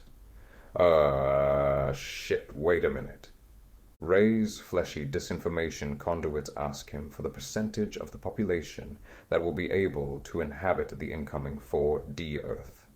Ra responds, "The harvesting is not yet, thus estimation is meaningless," then indicating the harvest will be minimal, stating there are few to harvest and that many will repeat the third density cycle. Ra ironically attributes this low harvest to Earth's collective social apathy and lack of direction, preventing effective polarization. The material suggests wanderers, souls from higher densities, same as Canon's volunteers, have incarnated specifically to increase the harvest by raising planetary vibration. Ra also suggests humans will evolve into fourth density beings over generations rather than instant transformation, which definitely explains why I don't feel very 4D sci-fi pretentious word salad. The Cassiopean transcripts describe an event called the wave/realm border crossing, a phenomenon the Cassiopeans claim occurs approximately every 309,000 years when Earth passes through a dimensional boundary.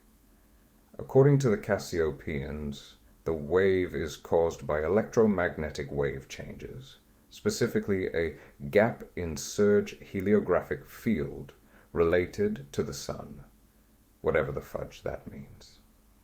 One early hypnosis subject described seeing cities of mangled iron and stated, "Things aren't going to be safe. The planet's not going to be safe. I just see a wave generated. It throws the axis off. The magnetic axis." "Oh, you mean the magnetic pole shift / reversal taking place at the end of the Great Tribulation?" "Oh, right. I thought it was God's judgment. How silly of me. It's obviously the heligrappy feet shirt."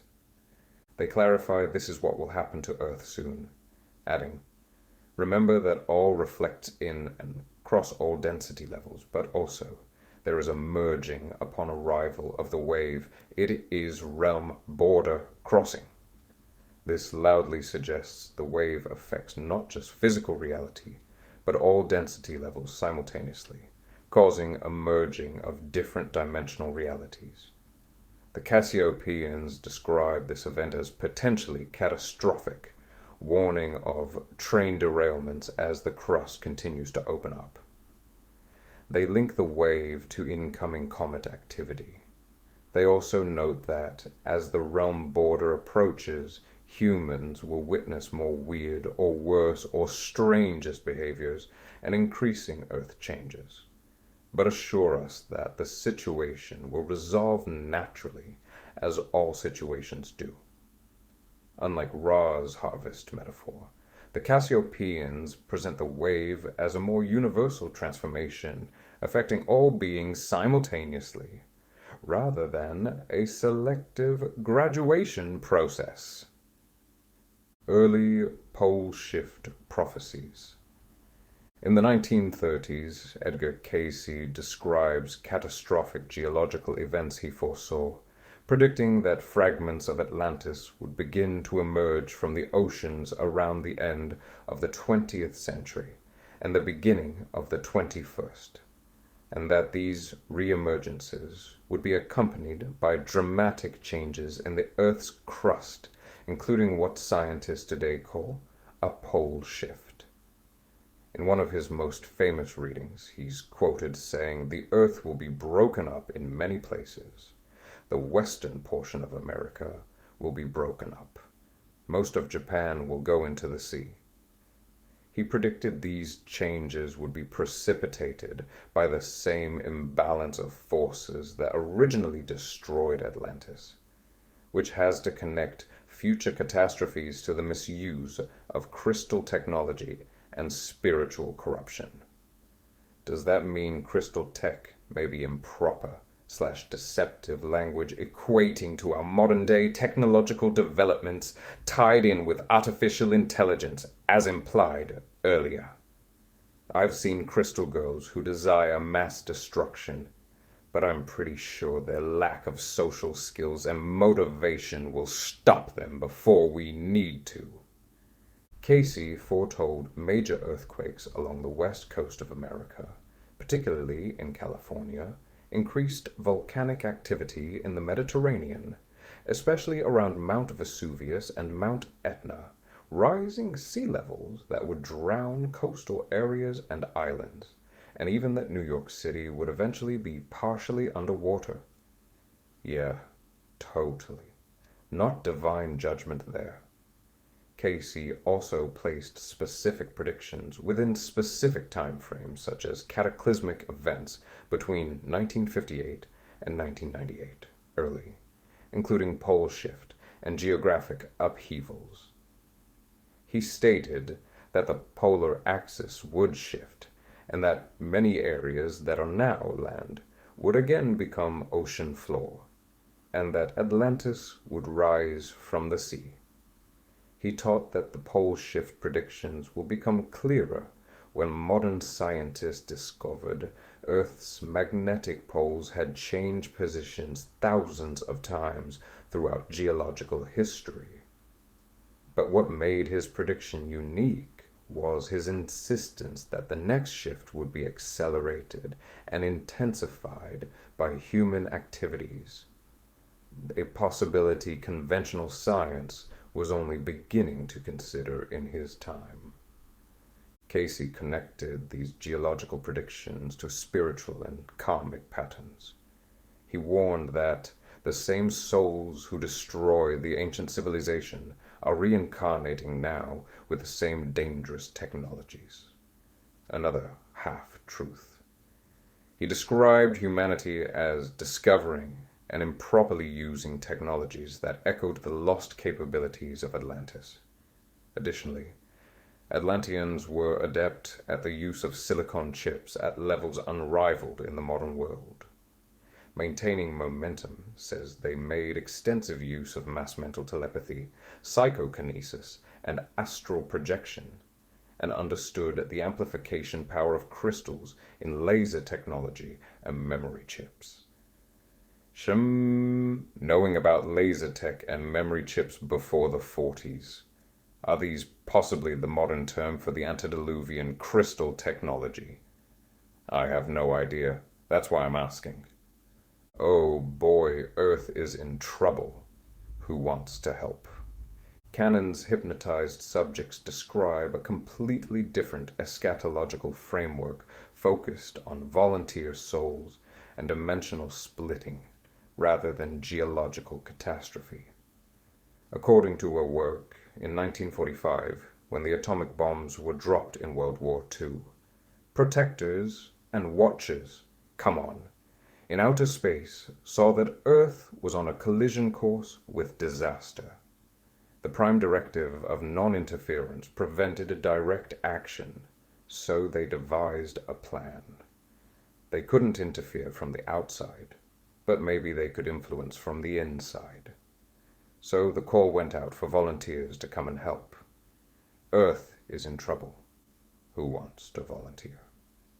These volunteer souls come directly from Source and have never lived in any type of physical body before, not even having lived as space beings on other planets or other dimensions. Because all memory is erased once entering Earth's dimension, they do not remember their assignment, explaining why these souls have a difficult time adjusting to our smelly world, yet possess an unexplainable sense of mission. Canon subjects consistently report attending meetings held on the other side before incarnating, where they volunteered to help Earth transition to higher consciousness. Like most hypnotic regressions, this knowledge came in the form of visions and an automatic sense of knowing, accompanying them mid-trance. The transformation these volunteers facilitate is described as Earth shifting into a higher dimension, what Canon has originally trademarked as the New Earth. Subjects describe this as a separation where those ready for higher consciousness will experience the New Earth, while others remain on the old Earth to continue learning. The New Earth is described as a higher vibrational plane where higher entities guide the transition, and Earth's cleansing occurs before emerging as transformed. Volunteers rejuvenate their sense of mission by occasionally revisiting their home dimension, typically during slumber or via mysterious events, explaining experiences of astral travel or feeling homesick for places that don't exist on Earth. Oh boy, I can't wait to absolutely shit on astral travel in a couple pages. The Return of Christ. Michael? The Urantia book lays out probably the most optimistic and gradualist eschatology, describing Earth, Urantia, as progressing through predetermined planetary epochs rather than facing any imminent catastrophe. In this cosmology, normal planets progress through stages including post-planetary prince epoch, post-Adamic epoch, post-magisterial sun epoch, post-bestowal sun epoch, Earth's current stage, post-teacher sun epoch, and finally the era of light and life. Each epoch is characterized by specific spiritual and social developments, with celestial suns arriving to guide planetary evolution. The Urantia book states that Urantia is not proceeding in the normal order. Your world is out of step in the planetary procession, due to the Lucifer rebellion and Caligastia's betrayal. Regardless, the book describes Earth as eventually achieving the era of light and life. This epoch features new values and supposed upgrades, natural death becoming less frequent as adjusters increasingly fuse with their subjects, and life approaching 500 Urantia years. Regarding the second coming, the Urantia book confirms that Jesus has promised to return. That promise he will certainly fulfill, but no one knows whether his second coming will precede or follow the appearances of magisterial or teacher sons on Urantia. The book suggests Christ Michael's return will occur, but frames it within a broader context of celestial ministry, as opposed to apocalyptic judgment. The Urantia book explicitly states, all the worlds of Satania can join in the hope of the one who wrote. Nevertheless, we, according to his promise, look for a new heaven and a new earth, wherein dwells righteousness, appropriating biblical end times language while reinterpreting it through the Urantia cosmology. The book also describes special resurrections of the sleeping survivors conducted at least every millennium of planetary time, and notes there are both practical reasons and sentimental associations connected with these special resurrections. Some interpreters see this as implying a cosmic event in the end times exactly aligned with biblical prophecies, noting that Jesus was resurrected in the beginning of the third day after his death. It is not impossible that his followers will be resurrected also in the beginning of the third paradise day, third millennium, after that event, with a calculation placing this resurrection around 2030 to 2033 CE, which is actually wild considering Daniel 9:27 was fulfilled October 13th, 2025. Voices in my head. Sign me up. Baby. A Course in Miracles argues definitely the most retarded eschatology in the bunch by teaching that the entire physical world is an illusion, meaning its end is just awakening from the dream of separation. In the manual section, How Will the World End? M-14, ACIM addresses end times expectations with undeserved confidence while shitting on conventional apocalyptic views, saying that while conventional apocalyptic views see the world, its corruption, and the end times as painfully real, in the Course's view, the entire drama from start to finish is an illusion. The Course teaches that the second coming is not a future event in which Jesus will return to earth, but rather a collective inner awakening to the Christ within. According to ACIM, the second coming is the collective shift in perception from fear to love, from the ego's separation and conflict to the recognition of oneness and unity with all creation, and is seen as a process rather than a singular event. ACIM explicitly rejects traditional apocalyptic scenarios. The idea that the world will end in a cataclysmic apocalypse that ushers in a new age is described as humanity's attempt to understand reality through fear-based thinking.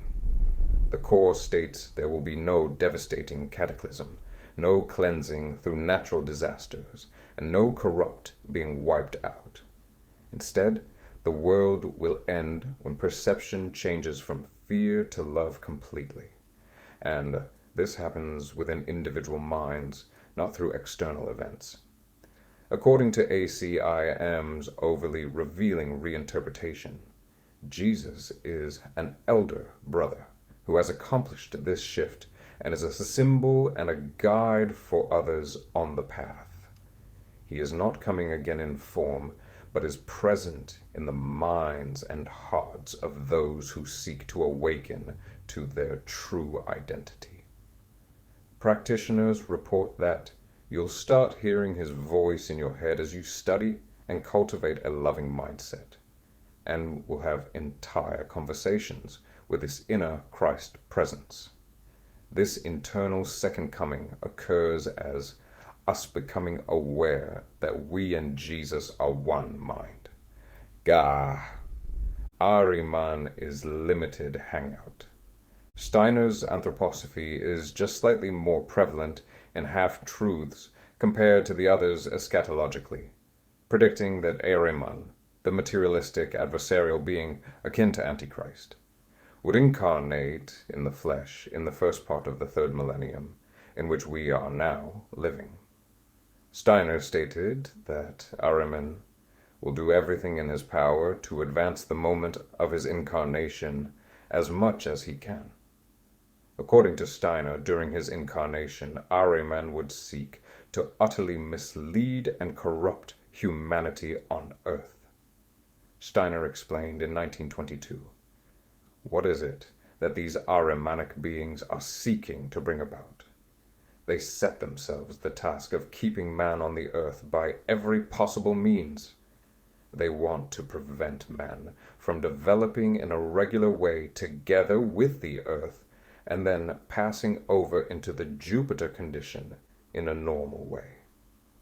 Describing Ahriman's goal as trapping humanity in materialism and preventing spiritual evolution. Beyond Ahriman, Steiner warned of Sorat, the sun demon, and direct antagonist of Christ the Sun being, who does not belong to our solar system, but originated in otherworld periods. Steiner linked Sorat to the number 666 and predicted 3 manifestations of this entity in world history, with modern times representing the 3rd manifestation. According to Steiner, Sorat's aim is to destroy the human I, the self, the bearer of the Christ principle, to drag us towards the so-called 8th sphere, and to destroy the earth itself. Okay, yeah. Steiner described how climate change, war, the 6th great extinction, genocide, materialism, racism, and transhumanism are all facets of attacks from the same enemy, and represent the true scale of the battle with which we are now engaged. It doesn't take a prophet to crack that case in Nancy. Nah, it's more of a vibe shift. Conversations with God and the Seth material offer the least dramatized eschatologies, focusing on gradual spiritual evolution over sudden transformation or judgment. Walsh's God confirms that an advanced civilization existed and destroyed itself, and warns that modern civilization is doing the same thing now, wound up making technology its god, because its technological evolution was so far ahead of its spiritual evolution. Yet rather than predicting specific catastrophes, it reiterates humanity's choice in determining its future through collective consciousness shifts. The material teaches that God will continue sending you the same messages over and over again throughout the millennia and to whatever corner of the universe you occupy, presenting history as cycles of learning rather than linear progression toward final judgment. Walsh's God explicitly denies traditional apocalyptic scenarios, stating men invented the devil to scare people, and that there is no hell, no judgment, only continued experience and evolution. The Seth material similarly pushes that consciousness creates reality, and that future outcomes depend on collective belief and intention rather than predetermined fate, minimizing apocalyptic fear by presenting death as merely another state of consciousness. Seth occasionally mentioned third coming concepts, but framed these as an evolution of spiritual understanding rather than a single individual. Neither source presents specific dates or catastrophic events, instead emphasizing that humanity creates its own future through choices made in present moments. This framework removes any sense of urgency and judgment, replacing biblical warnings of impending divine intervention with assurances that consciousness evolution is gradual, inevitable, and ultimately safe regardless of apparent earthly circumstances. These prophecies aren't compatible. The sources present completely incompatible timelines and transformation mechanisms. On timing. Raw material, 75,000-year cycle completed in 2012. Transition period 1975 to 2011. Now in 4th density. Cassiopeians, 309,000-year cycle. Wave approaching but timing ambiguous. Soon, but no specific date. Edgar Cayce. Major events predicted 1958 to 1998. Pole shift imminent. Atlantis rising early 21st century. Dolores Cannon. Volunteers began arriving 1945. 3 waves through late 1980s. Ascension process ongoing. Urantia book. Gradual progression through epochs. Second coming. Timing unknown. Could be centuries away. Rudolf Steiner. Ahriman's In Carnation, 1998 to 2044. Sorat. Manifestations including present era. ACIM/Conversations with God. No specific timeline. Transformation occurs through individual awakening. On mechanism. Vibrational/density shift. Ra canon. Souls graduate based on vibration. Planet itself transitions dimensionally. Realm border/electromagnetic wave. Cassiopeians. Physical dimensional boundary crossing affects all densities simultaneously. Geological catastrophe. Cayce. Pole shift, earthquakes, land changes, physical reset. Volunteer intervention. Canon. Incarnated souls from elsewhere raising planetary consciousness. Celestial ministry. Urantia. Gradual guidance by paradise suns through epochs. Spiritual awakening. ACIM Conversations with God. Internal consciousness shift. No external events. Adversarial incarnation. Steiner. Ahriman and Sorat manifesting to trap humanity in materialism. On outcomes. Ra. Small harvest, most repeat 3rd density elsewhere. Earth becomes 4th density planet. Cassiopeians. Universal transformation, reality merging. Catastrophic Earth changes. Cayce. Massive geological destruction. Karmic consequences. Survivors rebuild. Canon. Dimensional split. New Earth for ascending souls. Old Earth continues for others. Urantia. Gradual achievement of light and life. Extended lifespans. Natural death. Rare. Steiner. Cosmic spiritual battle. Humanity must resist Ahriman's materialistic imprisonment. ACIM. Awakening from illusion. No real world changes because world isn't real LOL. Unified replacement of biblical eschatology. Despite their hilarious differences, the channeled eschatologies share one critical commonality. Can you guess what it is?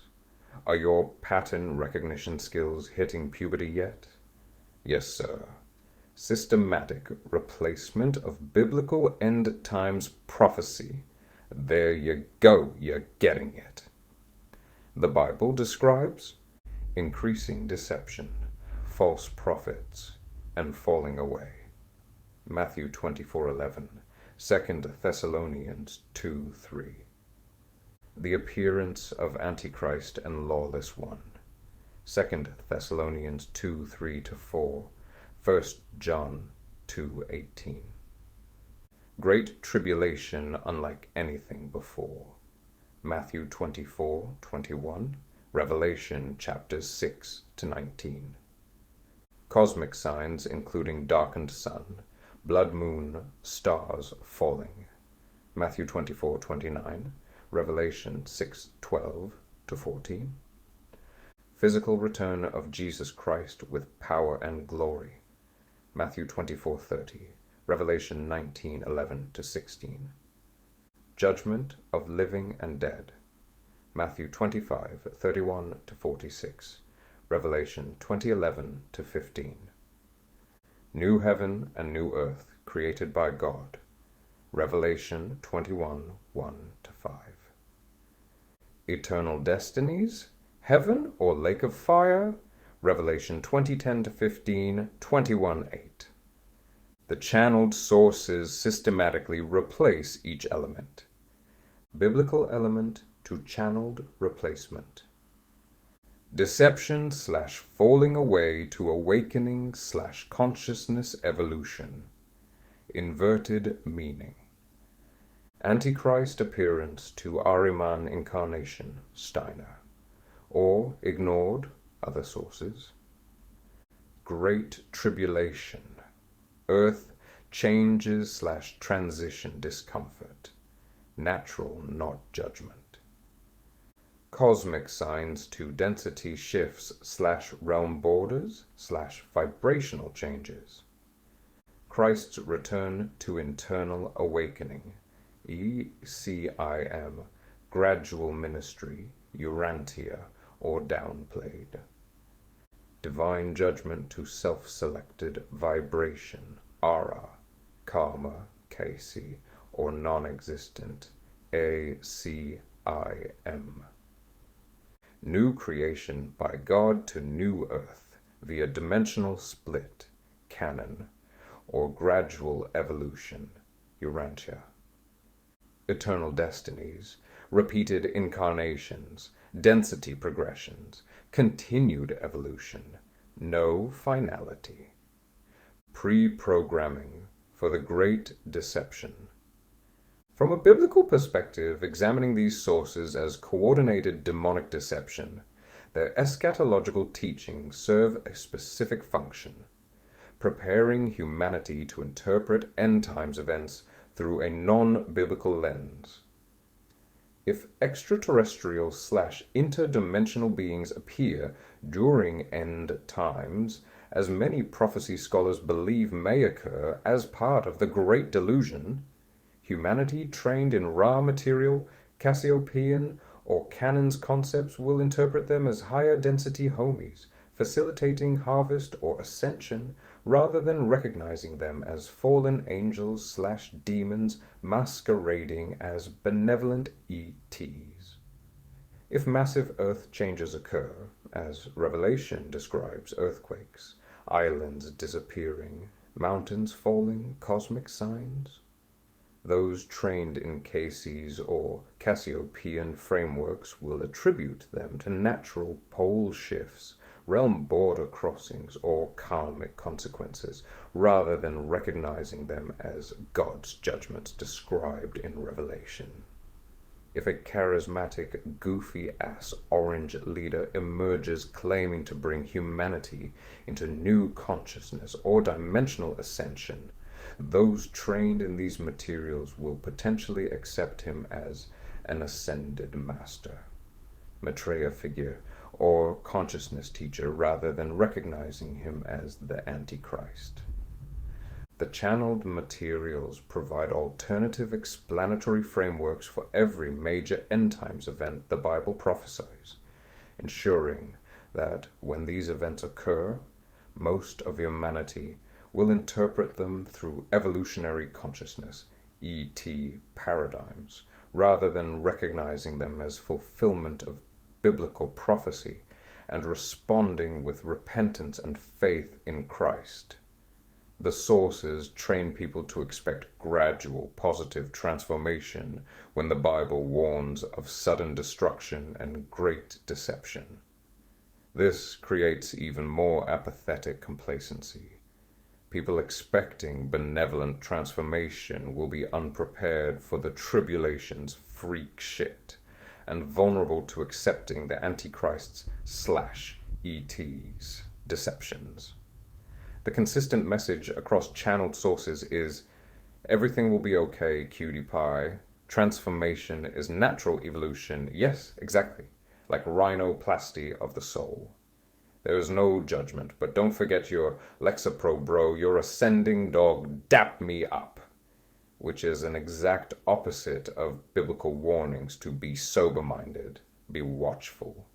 Your adversary, the devil, prowls around like a roaring lion, seeking someone to devour. 1 Peter 5:8.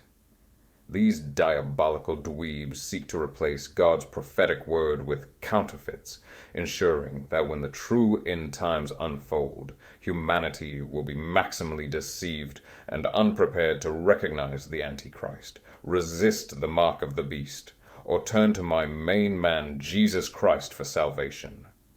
Wait, what are you not telling me? Negative entities. Just philosophical opposites. The raw material acknowledges negative entities but frames them as merely the opposite polarity on a spiritual spectrum, rather than actively deceptive beings seeking to harm and mislead humanity. Ra describes service to self-oriented beings from Orion and other negative groups, explaining they work through manipulation and control. How do we know Ra or any entity channeled is telling the truth? What if they're pretending to be positive while actually being negative? A shocking question only an outrageous fool would dare to ask. But Ra says negative entities can only affect you if you're ignorant of spiritual reality. If you understand, you can just send them love, and it completely depolarizes them. This presents spiritual warfare as trivially easy. Just send a metaphysical wave of chill vibes and blammo.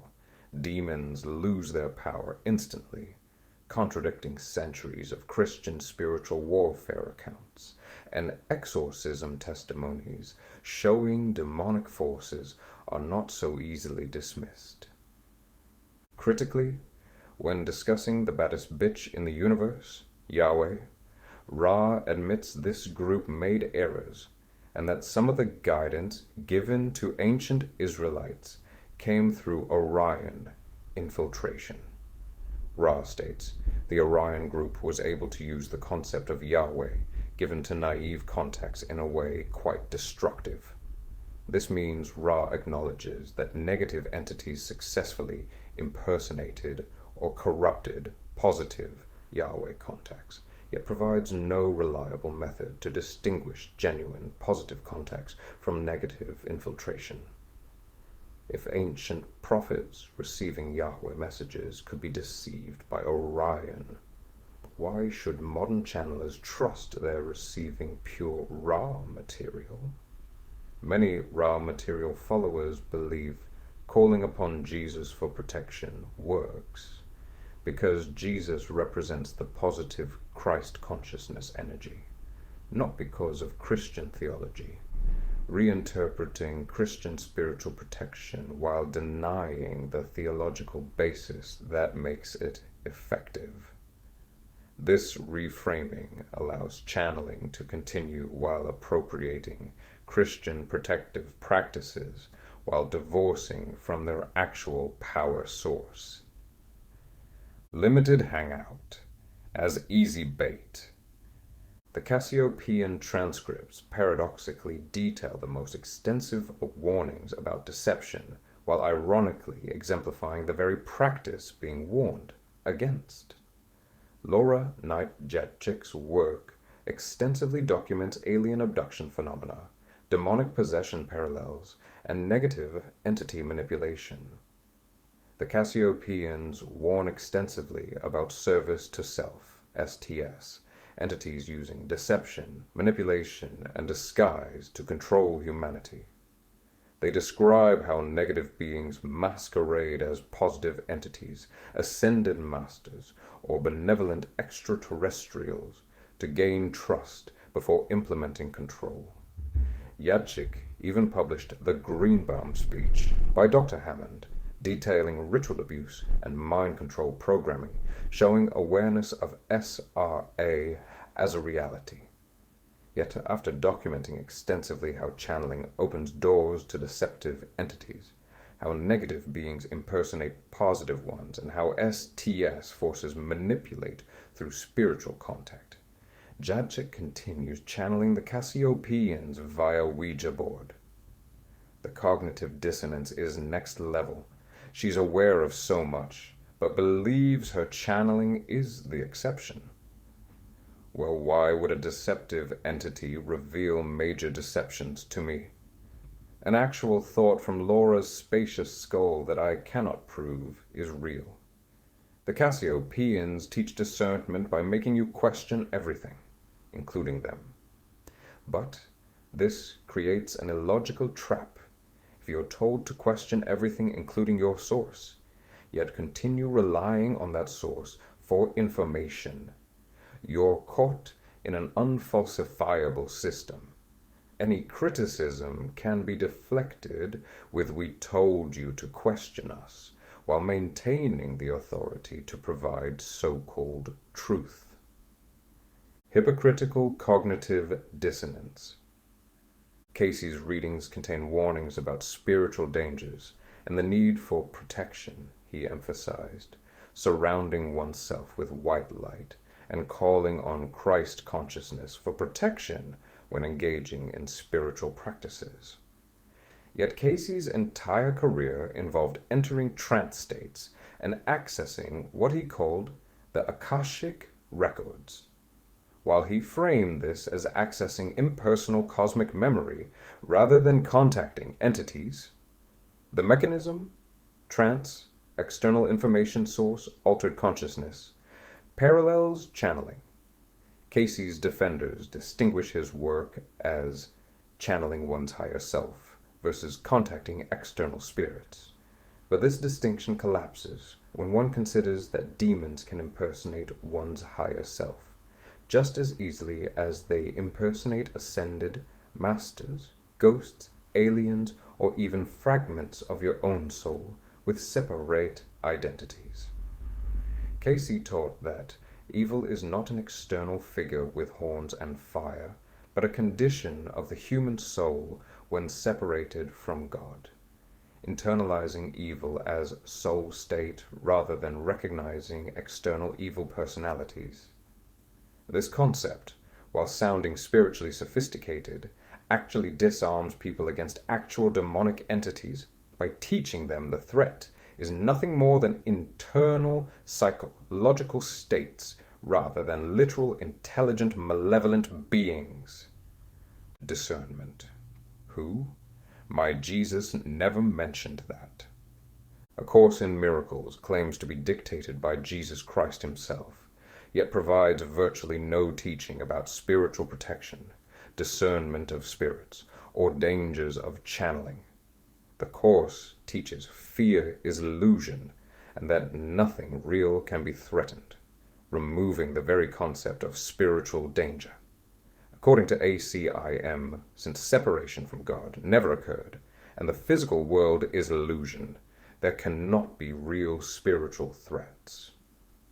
When ACIM students ask about demonic possession and deliverance, responses typically dismiss these as ego projections or misunderstandings of illusion. One student commented, "The Course would say that demons/possession are manifestations of the ego-mind identification system. There are no external entities attacking you, only your own fearful thoughts appearing to be external, completely denying the objective reality of demonic possession despite thousands of documented cases and biblical testimony. The danger here is that it teaches defenselessness as virtue. The Course presents Jesus as defenseless during crucifixion, as the ideal to emulate, teaching that being completely defenseless has no negative consequences since the body and world are illusions. This is the most slave master-esque bullshit propaganda I've ever heard. This leaves practitioners completely vulnerable to actual demonic attack while believing they're spiritually advanced. An ACIM practitioner being oppressed by demons would interpret the experience as ego projection, requiring more forgiveness lessons rather than recognizing they're under genuine spiritual assault requiring deliverance. Father Benedict Groschel's testimony about Helen Schuchman, ACIM's channel, again reveals exactly the consequences. Despite writing that suffering doesn't exist, Schuchman spent her final years in the blackest psychotic depression he'd witnessed in his career. Yet ACIM contains no warnings about this possibility, no protective measures, and no acknowledgement that channeling itself might be dangerous. No, it's chill. You asked for this. Cannon's work on alien abduction consistently presents a benevolent interpretation that contradicts even mainstream abduction research. Cannon describes the Greys, I call them the gays, as biological robots or avatars operated by higher consciousness beings for humanity's benefit, aka meat suits for demonic possession. According to her hypnotized subjects, abductions involve soul agreements made before birth and serve humanity's evolution, reframing traumatic experiences as voluntary spiritual missions. This benevolent narrative directly contradicts the testimony of abduction researchers like Dr. David Jacobs, Bud Hopkins, and Dr. Carla Turner, who document terror, trauma, physical harm, reproductive violations, and psychological manipulation in abduction cases. Dr. Jacobs's research on the hybrid breeding program reveals a nightmare-fueled pattern of forced reproductive procedures, hybrid children shown to abductees, and preparation for the change, integration of hybrids into human society. Abductees consistently report feeling violated, traumatized, and used rather than the conformist acceptance Cannon's subjects describe. The discrepancy likely stems from Cannon's QHHTE method, which uses deep trance states where subjects may be more susceptible to suggestion, screen memories, or entity deception.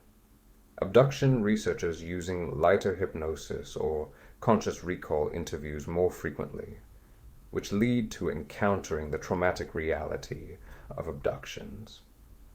Also, Cannon's work on aliens never connects abduction phenomena to demonic activity, despite the parallels documented by Christian researchers like Joe Jordan and CE4 Research Group, who found astral abduction stopped instantly when victims called on Jesus Christ. This omission isn't by accident. If Cannon's subjects access genuine information, why would none report the single most effective defense against abductions? The silence suggests either her technique doesn't access genuine abduction memories, or the entities providing information through her subjects deliberately hide Christian spiritual authorities' effectiveness. SRA and mind control are real. You're late. Before examining what channeled sources say, it's crucial to establish that satanic ritual abuse, SRA, and trauma-based mind control programming are extensively documented.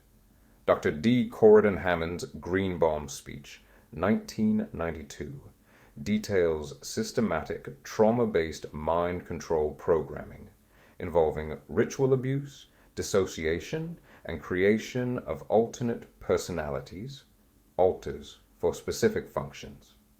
Hammond describes consistent programming patterns across multiple patients who had never met, signaling an organized methodology rather than random abuse.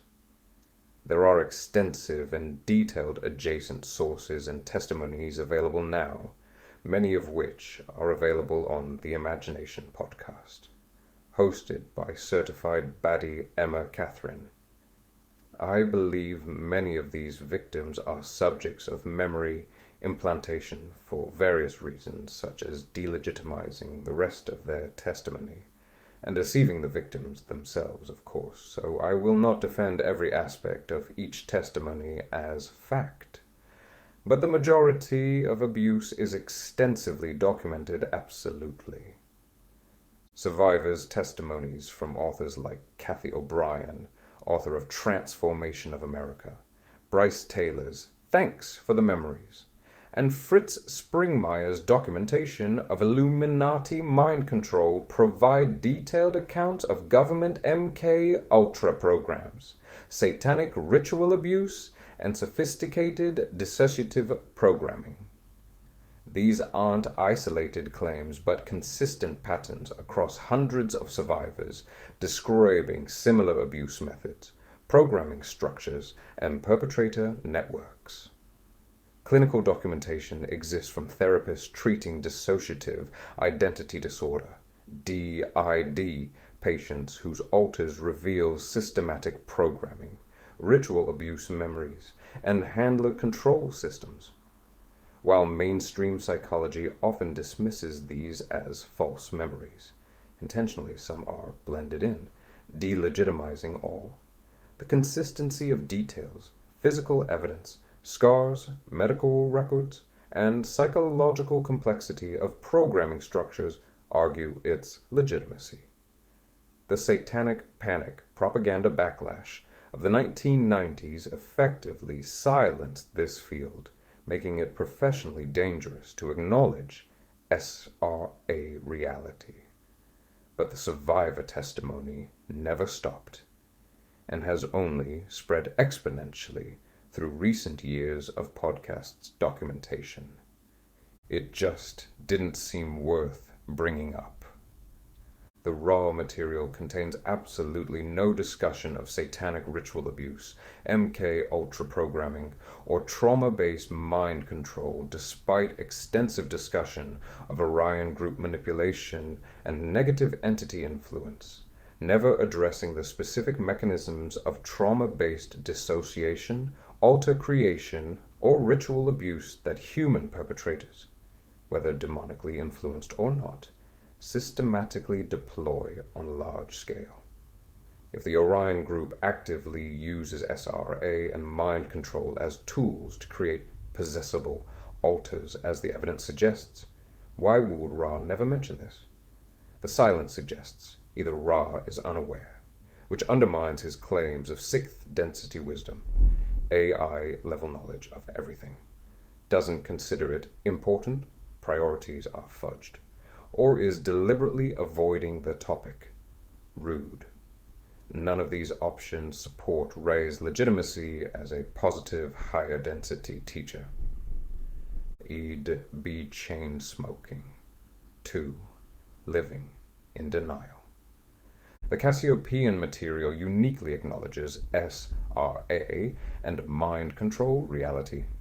Jadchik's work demonstrates awareness of trauma-based programming, dissociative disorders, and occult ritual abuse networks.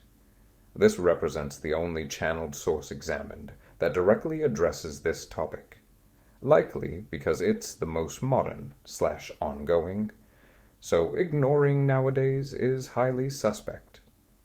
Despite this step in the right direction, The acknowledgement remains in the rear view rather than integrated into the Cassiopeian cosmology.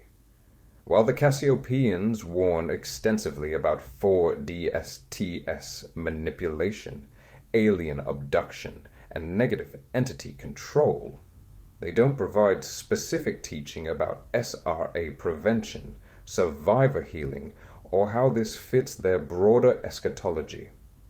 The material recognizes the problem exists but doesn't treat it with the urgency its reality demands.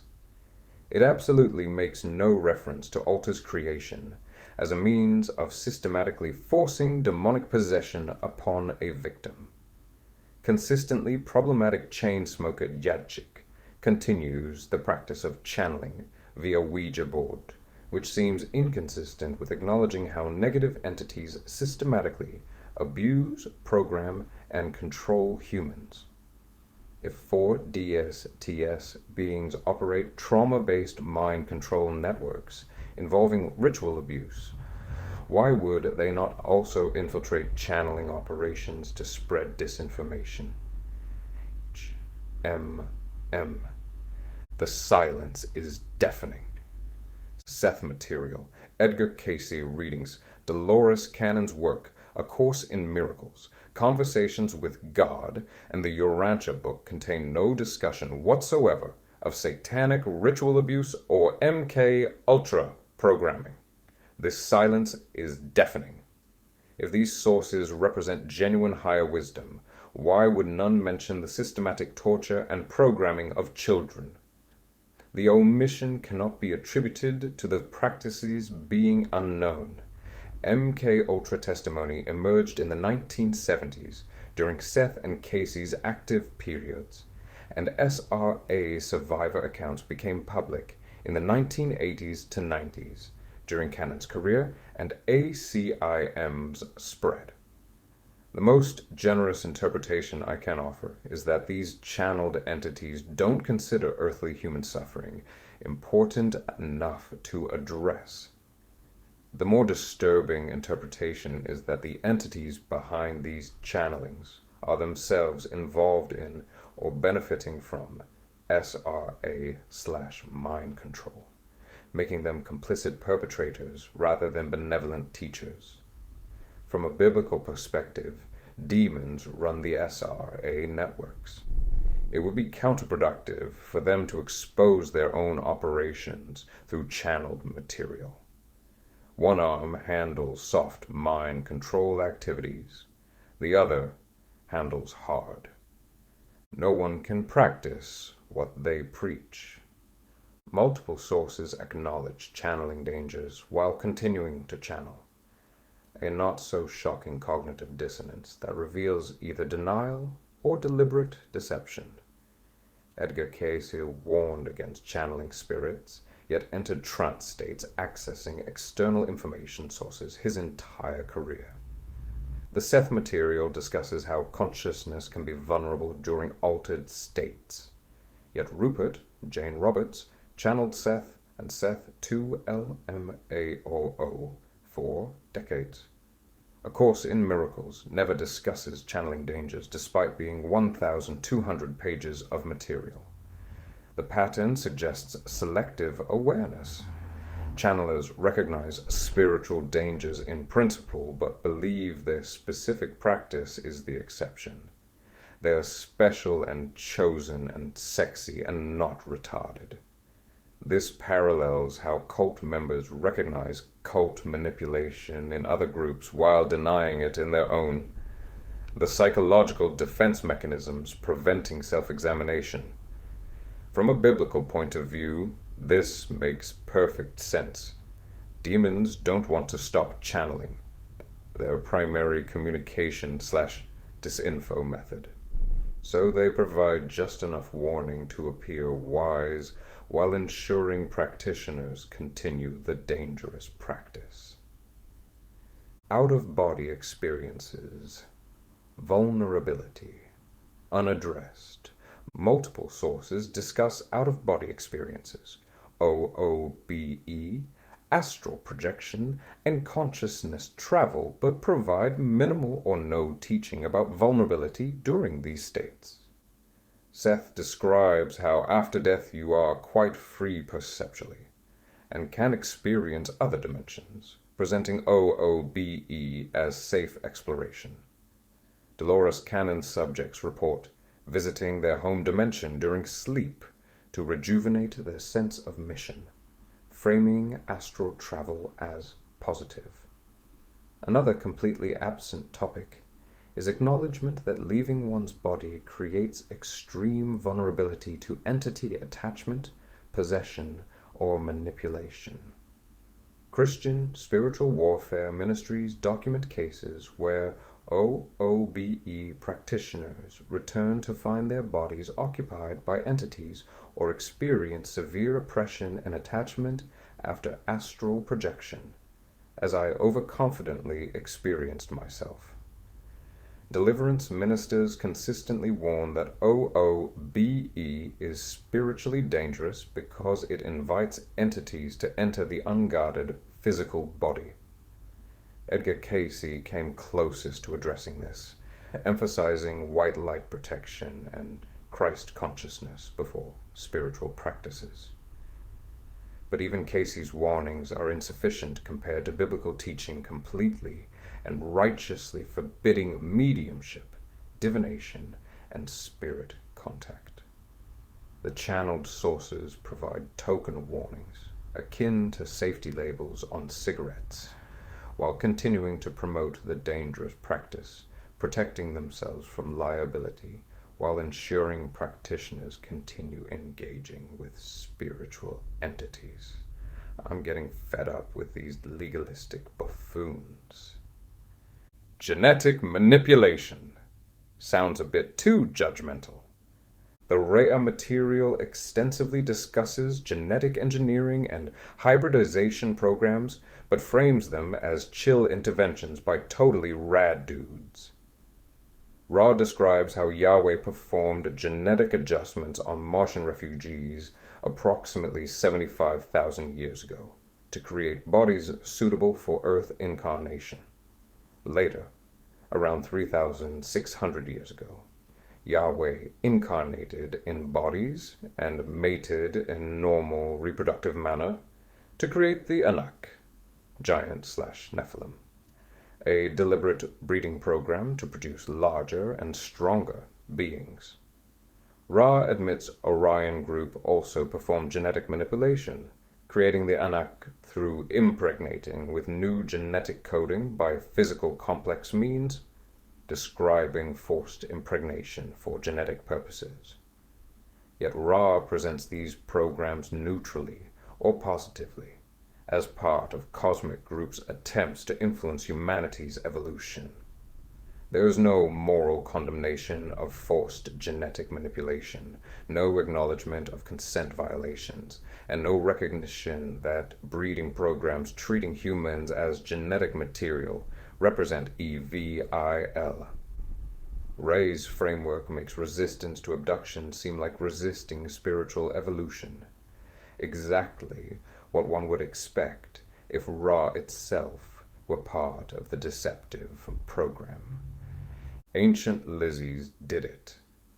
The Cassiopean transcripts present genetic manipulation more critically, linking it to Orion Union, Nephilim, Greys, and lizard beings as control mechanisms.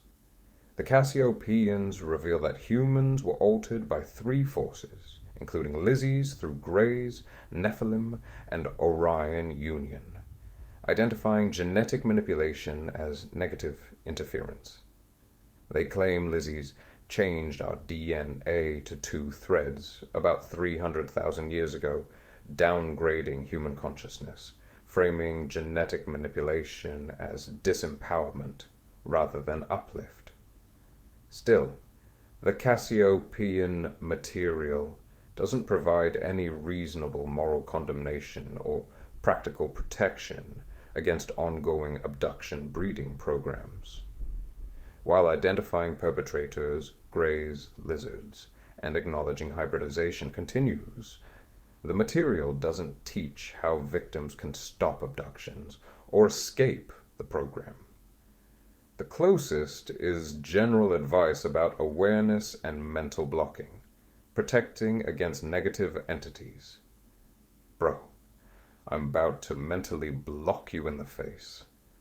Awareness. But God said it was okay. The Urantia book vomits up the most normalized pro-conformity take on the breeding program by describing Adam and Eve as material sons, sent to Earth specifically to genetically uplift primitive humans through breeding.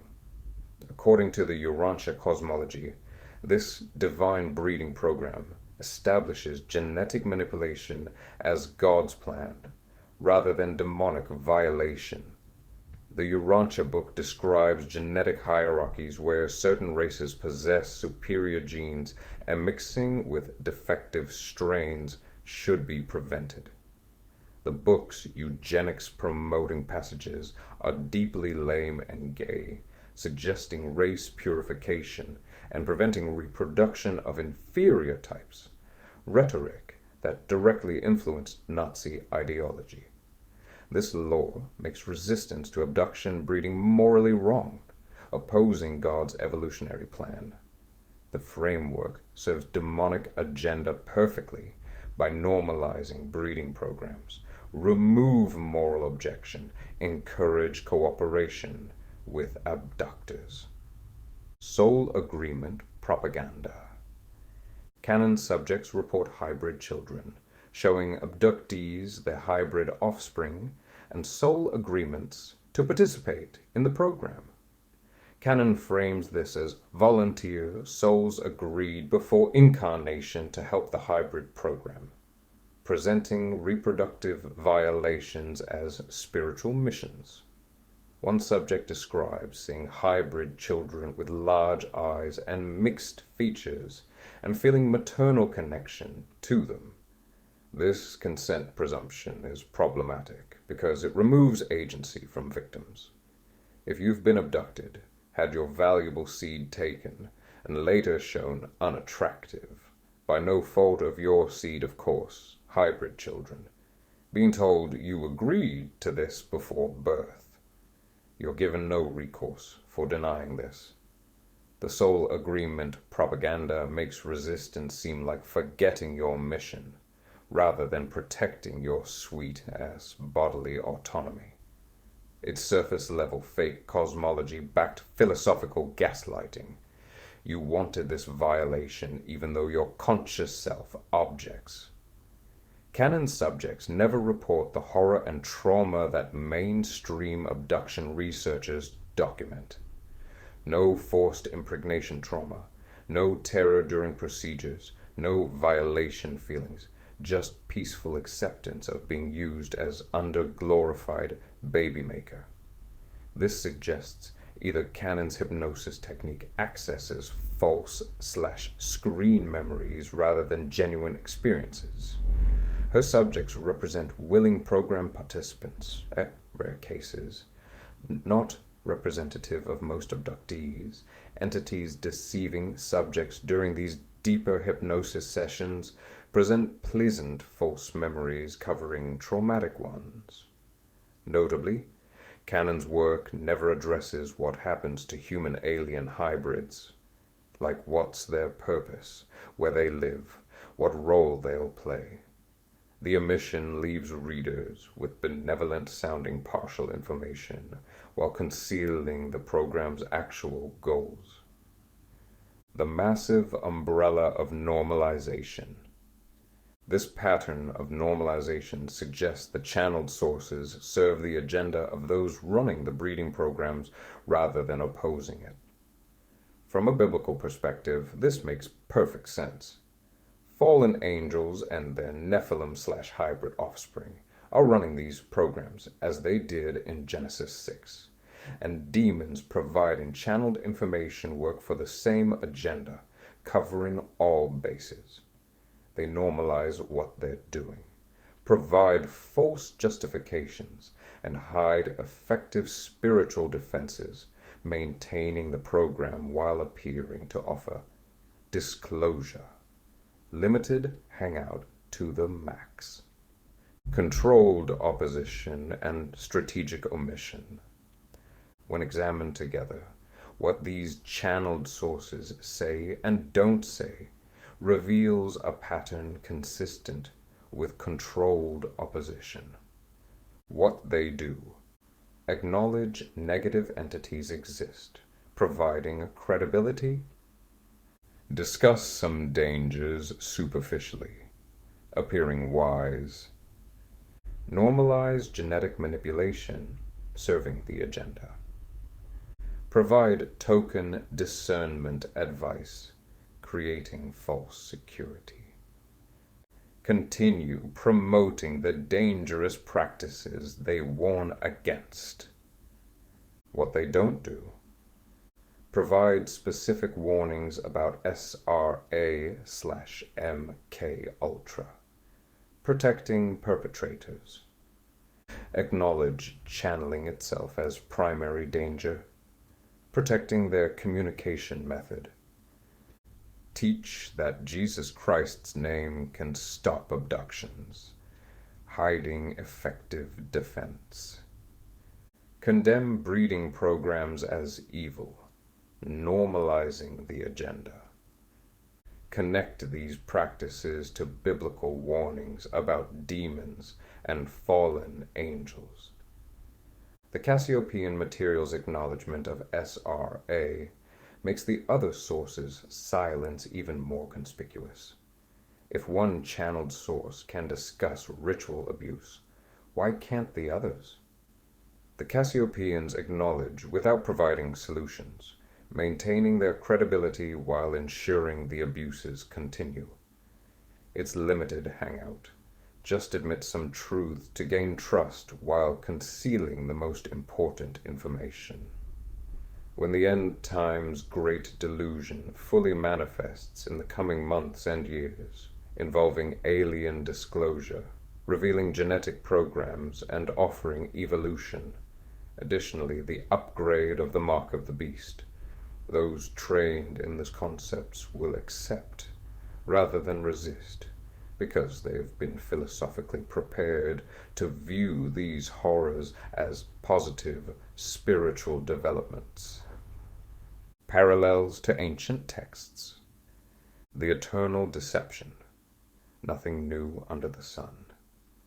When examining the Gnostic texts discovered at Nag Hammadi, the Hermetic corpus attributed to Hermes Trismegistus, the extra-biblical book of Enoch I, the mystical Kabbalah and Zohar, Helena Blavatsky's Theosophical Secret Doctrine, and the Tibetan Book of the Dead, a not-so-shocking pattern emerges. These ancient and historical esoteric texts contain the identical core teachings found in modern channeled sources like the Ra material, Seth material, A Course in Miracles, and the Cassiopean transcripts. The terminology has modernized as another attempt at diversification. Ancient texts speak of archons, aeons, and demiurges, while modern channelings discuss fourth density beings, service to self entities, and negative Orion groups. But the underlying theology remains identical. This consistency across millennia, cultures, and traditions reveals not independent spiritual discovery, but a coordinated deception by the same demonic forces adapting their message to each era's language and cosmology. The Gnostic inversion. The Gnostic texts from Nag Hammadi, 2nd to 4th century CE, delivers the most direct ancient parallel to modern channeled material through their systematic inversion of biblical concepts. According to Gnostic cosmology, the true supreme God, dwelling in the pleroma, or fullness of divine light, is unknowable and transcendent, while the demiurge created the material world as a prison for divine sparks, aka our fleshy brothers and sisters. The Gnostics explicitly identified Yaldabaoth with Yahweh, the God of the Old Testament, portraying him as a jealous, wrathful, ignorant being who falsely claims to be the supreme deity, while remaining ignorant that he was merely a flawed creation of the fallen Sophia, wisdom. The Gnostic Testimony of Truth retells the Garden of Eden from the serpent's perspective, presenting the serpent as the principle of divine wisdom, who compassionately attempted to enlighten Adam and Eve about their true nature. This version tells us that the serpent offered Gnosis, salvational knowledge, to free humanity from Yaldabaoth's ignorance, while Yahweh / the Demiurge threatened them with death, trying jealously to prevent them from attaining knowledge.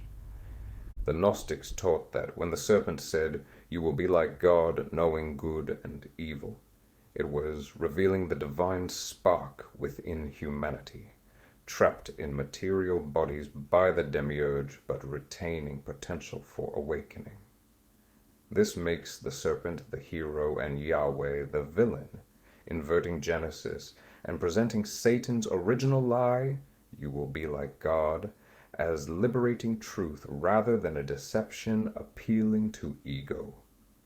One Gnostic text states verbatim that the serpent is the genuine creator and benefactor, the father of spiritual humanity, the one who served as the harbinger of light, the radiant Lucifer, who enlightened the automaton fashioned by Jehovah.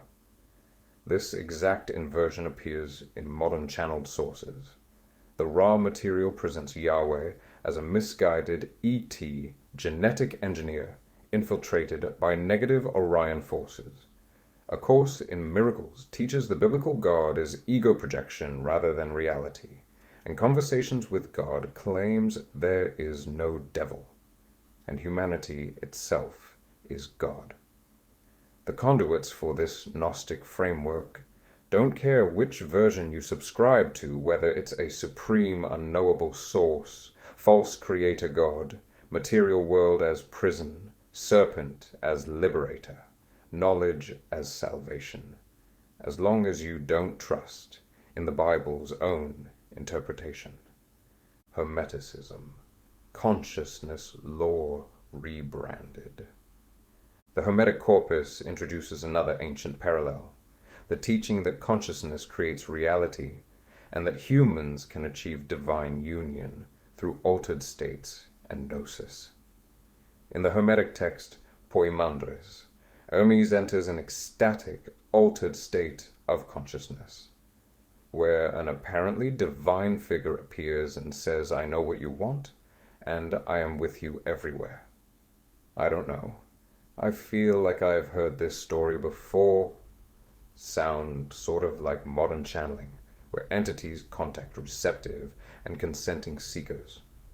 The Hermetic texts consistently teach that beyond normal sight exists a higher faculty of vision, referred to as the eyes of the heart or of the mind, through which the true nature of the regenerated man is perceived. Language nearly identical to modern channelers describing third eye opening and multidimensional / clairvoyant perception. Central to Hermeticism is the concept that consciousness units form the basis of reality, and that the universe is a conscious, self-aware universe constantly recreated by our thoughts, dreams, and desires, which is essentially word for word a teaching of the Seth material.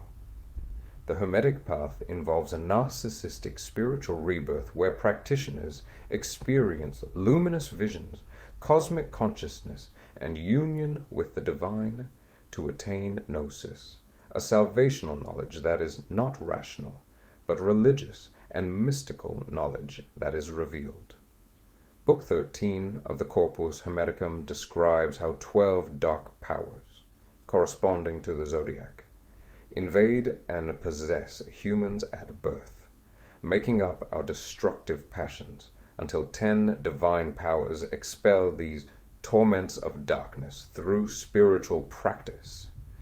These instructions, again, are rebranded in the modern New Age teachings describing clearing negative entities and raising vibration to achieve higher consciousness.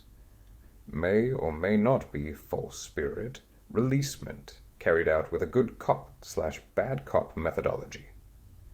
Kabbalah and Zohar.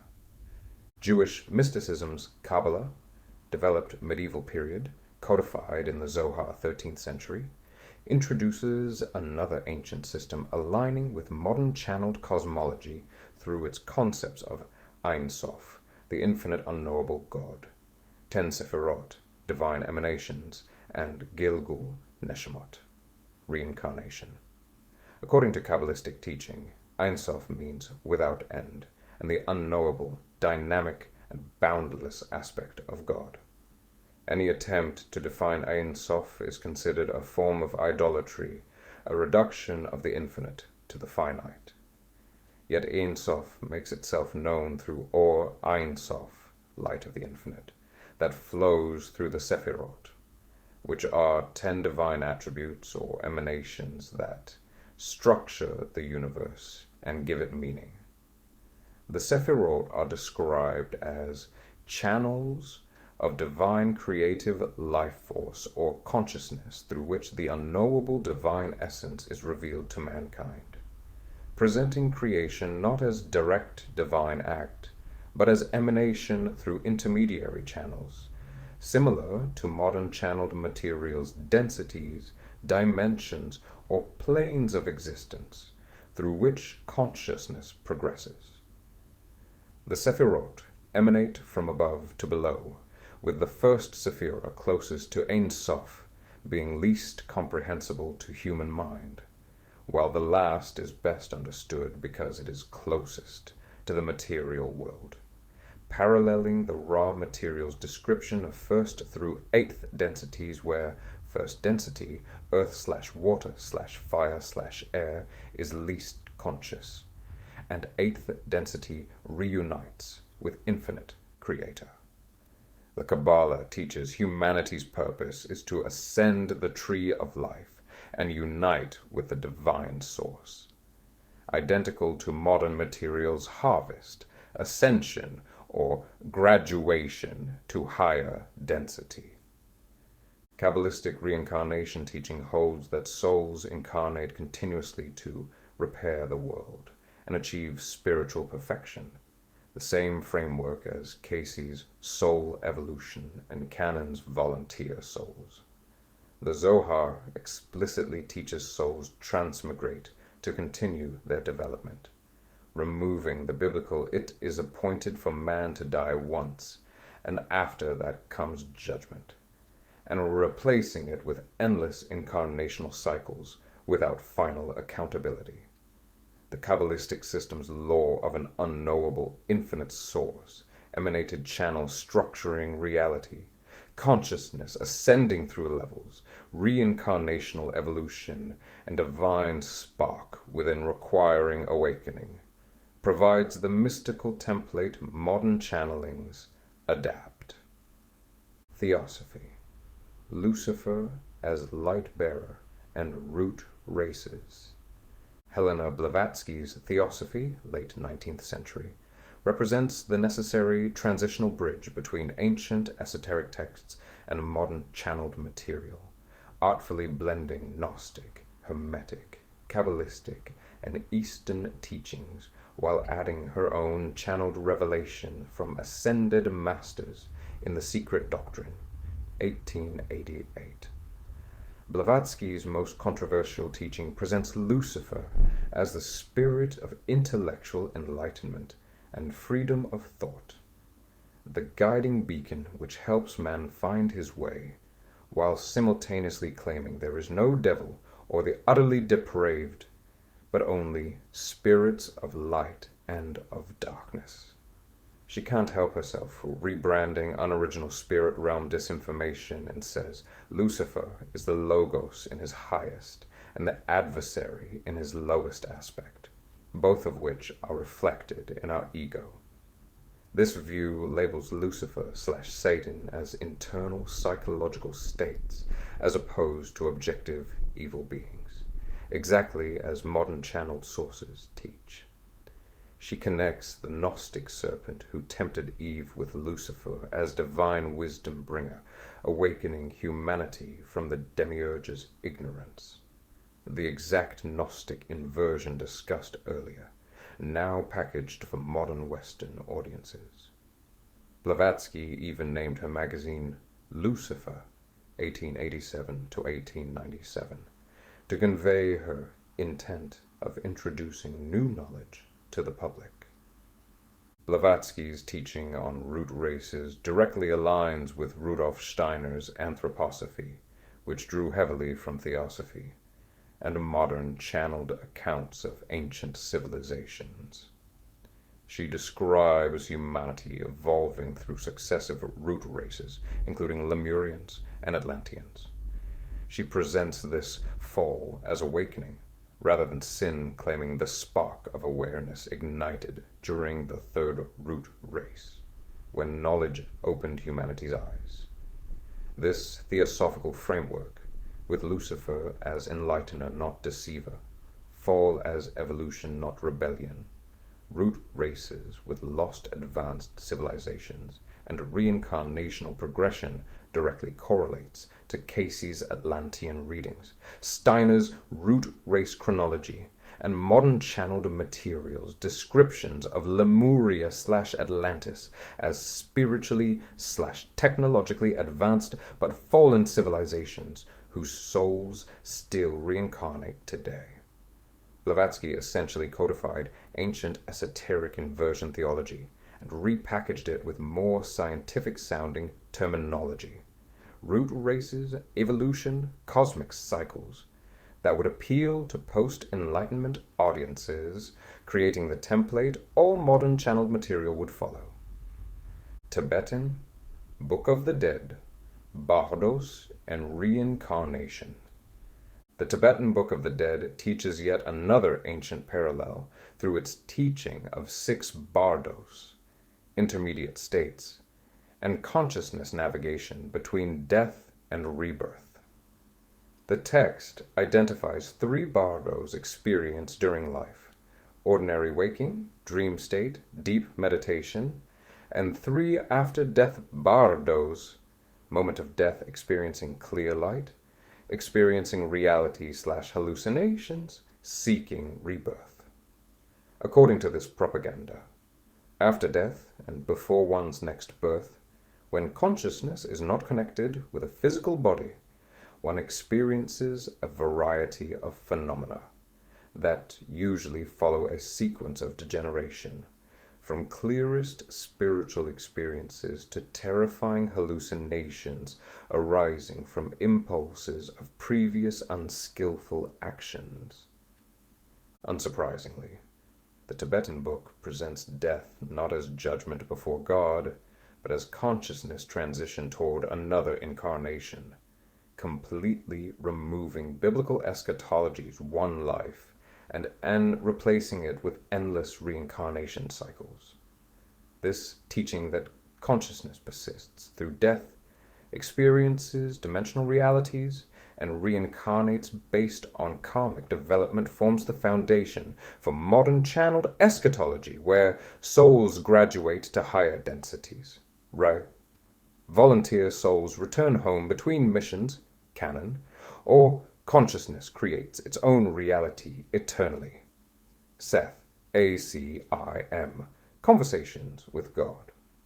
The Tibetan teachings eliminates divine judgment, eternal consequences, and need for savior, replacing biblical law with consciousness development through cycles, exactly what we see modern channeled sources teach using updated terminology. The Book of Enoch. The Book of Enoch 1 describes the Watchers, 200 angels sent to observe humanity, who instead descended in the days of Jared and conspired to take wives and have children with human women.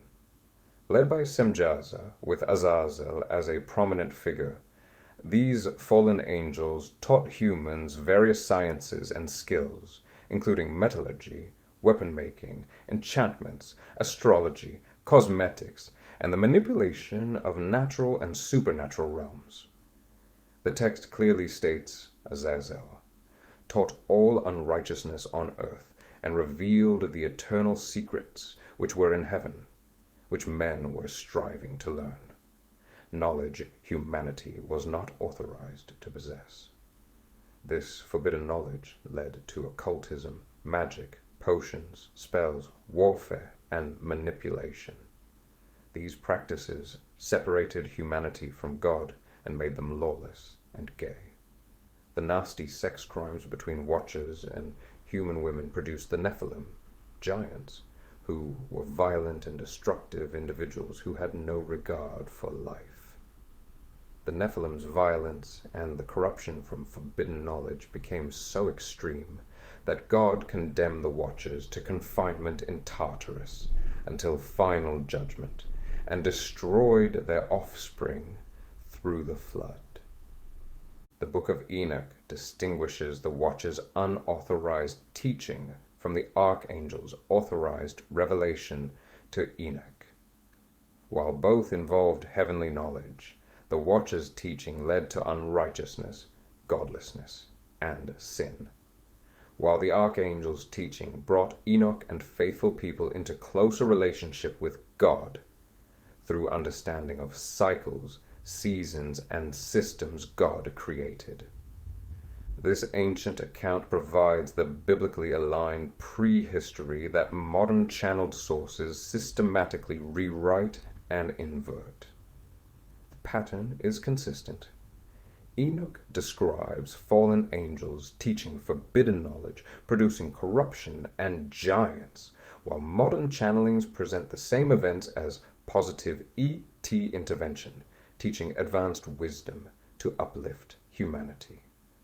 The Enochian framework of angels descending, mating with humans, teaching forbidden arts, producing hybrid offspring, corrupting humanity, and facing divine judgment becomes channeled materials, higher density beings incarnating, genetic upgrading, sharing technology, creating Anak/hybrids, and facilitating evolution without judgment. The story remains identical, only the moral evaluation reverses. What Enoch calls unrighteousness becomes modern materials enlightenment. Same shit, different day.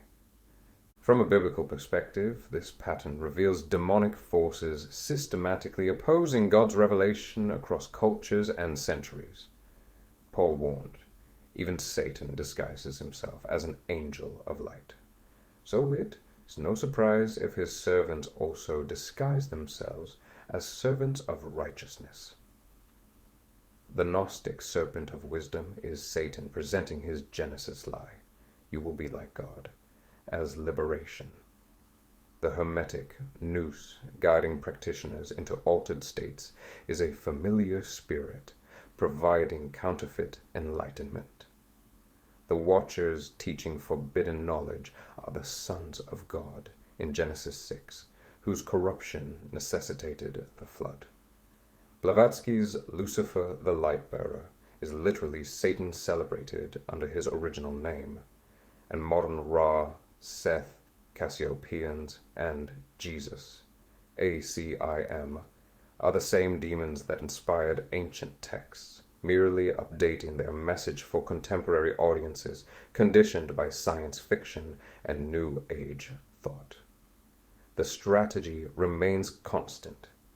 Deny biblical truths, invert our concepts of morality, promise divine knowledge without submission to God, remove judgment and accountability, and present rebellion as evolution. Whether they call themselves archons, ascended masters, or fourth density beings, these entities pursue the same retarded agenda: to prevent humanity from recognizing sin, repenting, and finding salvation through verifiable, cool guy Jesus Christ alone. The ancient texts prove this is not new. Demons have been channeling the same lies for millennia. simply repackaging them as Gnosticism, Hermeticism, Kabbalah, Theosophy, or channeled wisdom, depending on what each era and culture finds credible. As Solomon wrote, there is nothing new under the sun. Channelers' downfall, the fates of channelers.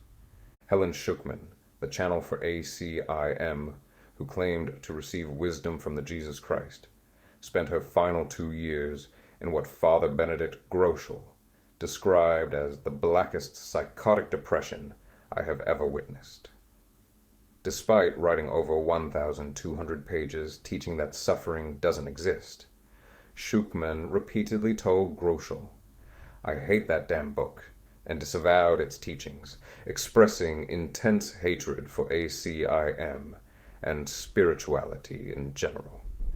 Groeschel, sitting by her bedside, heard her use harsh language to curse the book, calling it the worst thing that ever happened to her, and later wrote that this woman who had written so eloquently spent the last 2 years of her life in the blackest psychotic depression he'd encountered in his career. Groeschel, experienced in paranormal phenomena and exorcism, believed her experience was possibly a true diabolic manifestation, suggesting the entity she channeled ultimately tormented her, which seems like the opposite of the peace and chill vibes the Course promises. A clear fulfillment of biblical warnings about opening yourself to deceiving spirits.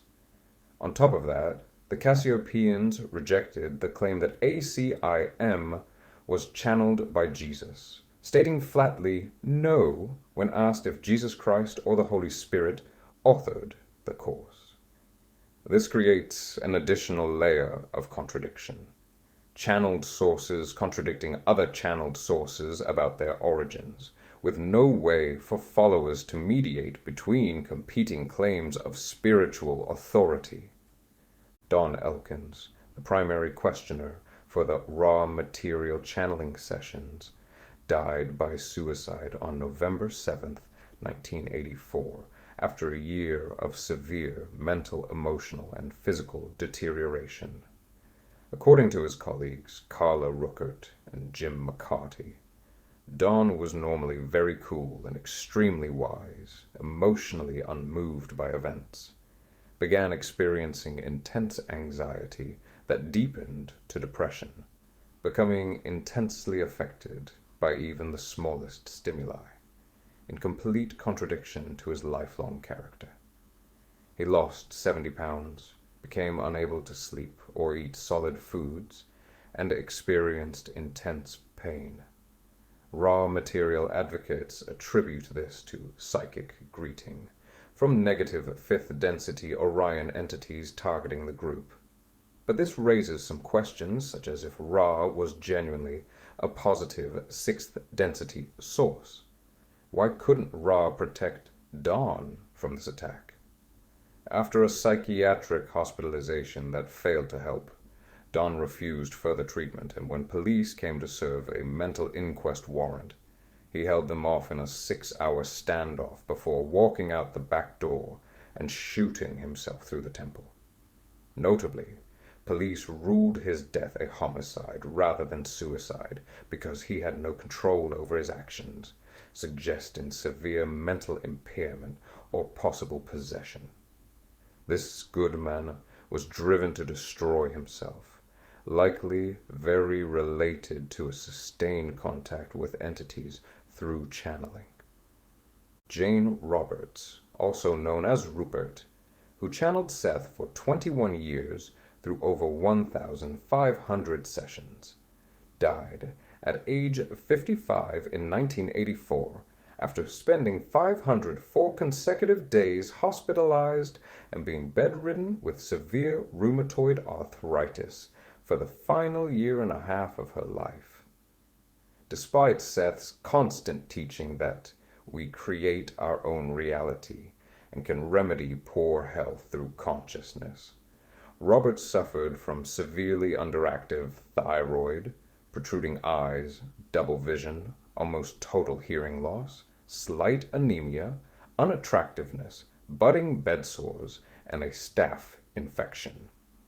The immediate causes of death were protein depletion, osteomyelitis, and soft tissue infections arising from her long-standing rheumatoid arthritis, the same disease that had afflicted her mother.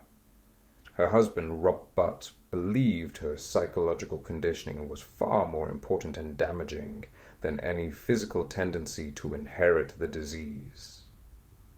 Yet Seth's teachings about creating one's own reality apparently provided no protection or healing. From her hospital bed during her final 2 years, Roberts continued channeling Seth, producing material compiled in The Way Toward Health. But the irony is equally poetic and inescapable. A woman teaching that we control our physical experience through consciousness died young in prolonged suffering from degenerative disease. Her early death at 55, after dedicating her adult life to channeling, raises seemingly answerable questions about whether the practice itself contributed to her physical decline, and whether Seth's teachings about health and reality creation were fundamentally stupid and lame. Laura Knight Jadczyk, who began the Cassiopean experiment in 1994 through Ouija board channeling, has faced extensive attacks, defamation, and life difficulties that she and her supporters attribute to targeting by negative forces opposing her work. Unlike the other channelers who died or descended into severe mental illness, Knight Jadczyk remains active, though her life has been marked by never-ending controversy, internet attacks, accusations of running a cult, and constant psychic greeting. Her writings detail a lifelong struggle with unexplained phenomena, relationship difficulties before meeting physicist husband Arkadiusz Jadczyk, and ongoing challenges maintaining her research organization. The Cassiopean material itself warns extensively about 4 DSTS attacks on those doing positive work, framing her difficulties as confirmation that negative forces target truth seekers. But this creates an unfalsifiable system where problems prove you're doing important work rather than indicating you're under spiritual oppression. While Jadczyk hasn't experienced the catastrophic mental collapse or early death of other channelers, her decades of continued Ouija board channeling may be why she's maintained so long, as she's never been a practitioner of the more direct possession style of voice channeling, just her husband and friends on occasion. Dolores Cannon died on October 18th, 2014, at age 83, living longer than most channelers examined, though details about her final years and cause of death are limited in public records. Unlike channelers who directly went into trance, Cannon's main practice was hypnotizing others into deep trance states where they accessed past lives or channeled entities, making her a facilitator of channeling rather than the channel herself. This indirect method may have provided some protection from the direct spiritual consequences others experienced, though she was still deeply immersed in New Age practices and entity contact. Cannon founded Ozark Mountain Publishing in 1992, built a successful career teaching her QHHT technique worldwide, and died peacefully at 83. Still, the benign surface of her career doesn't address the spiritual dangers of her practice, where she taught thousands of students worldwide to place clients in deep trance states vulnerable to entity infiltration, promoting alien abduction as positive soul evolution, and normalizing hybrid breeding programs as voluntary spiritual missions. While Canon herself may have avoided the worst personal consequences, she trained an entire generation of practitioners, opening themselves and their clients to the very spiritual dangers the Bible explicitly warns against, making her influence substantially more harmful than channelers who only endangered themselves. Neil Donald Walsh began receiving conversations with God in 1992 after hitting rock bottom. A fire destroyed everything he owned. His marriage broke up. He suffered a broken neck in a car crash, became unemployed and homeless, and was living in a tent, picking up cans to eat. Just dude stuff. This desperate state preceded his documented channeling work, making it unclear whether the channeling caused his decline or emerged from it. After writing an angry letter to God, corny, Walsh heard a voice over his right shoulder asking if he wanted answers or was just venting. When he turned around, no one was there. He then felt answers filling his mind and began automatic writing. Unlike other channelers who experienced catastrophic, irony-filled endings, Walsh's career was a major 180 after his first book remained on the New York Times bestseller list for 135 weeks. He published 28 books translated into 37 languages and built a successful spiritual teaching empire. But this material success doesn't indicate any spiritual authenticity. Biblical warnings are clear that false prophets can prosper materially in this life while leading people astray. Critics note that Walsh's messaging that there is no sin, no judgment, no hell, everyone is God, represents precisely the deception one would expect from demonic sources seeking to disarm people against judgment and accountability.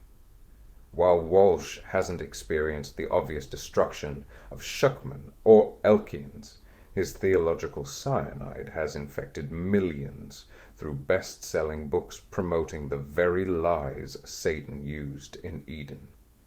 You will be like God, and you will not surely die. The tragic irony is that these channelers devoted their lives to receiving and sharing spiritual teachings about love, healing, and reality creation, yet ended in depression, suicide, suffering, and death.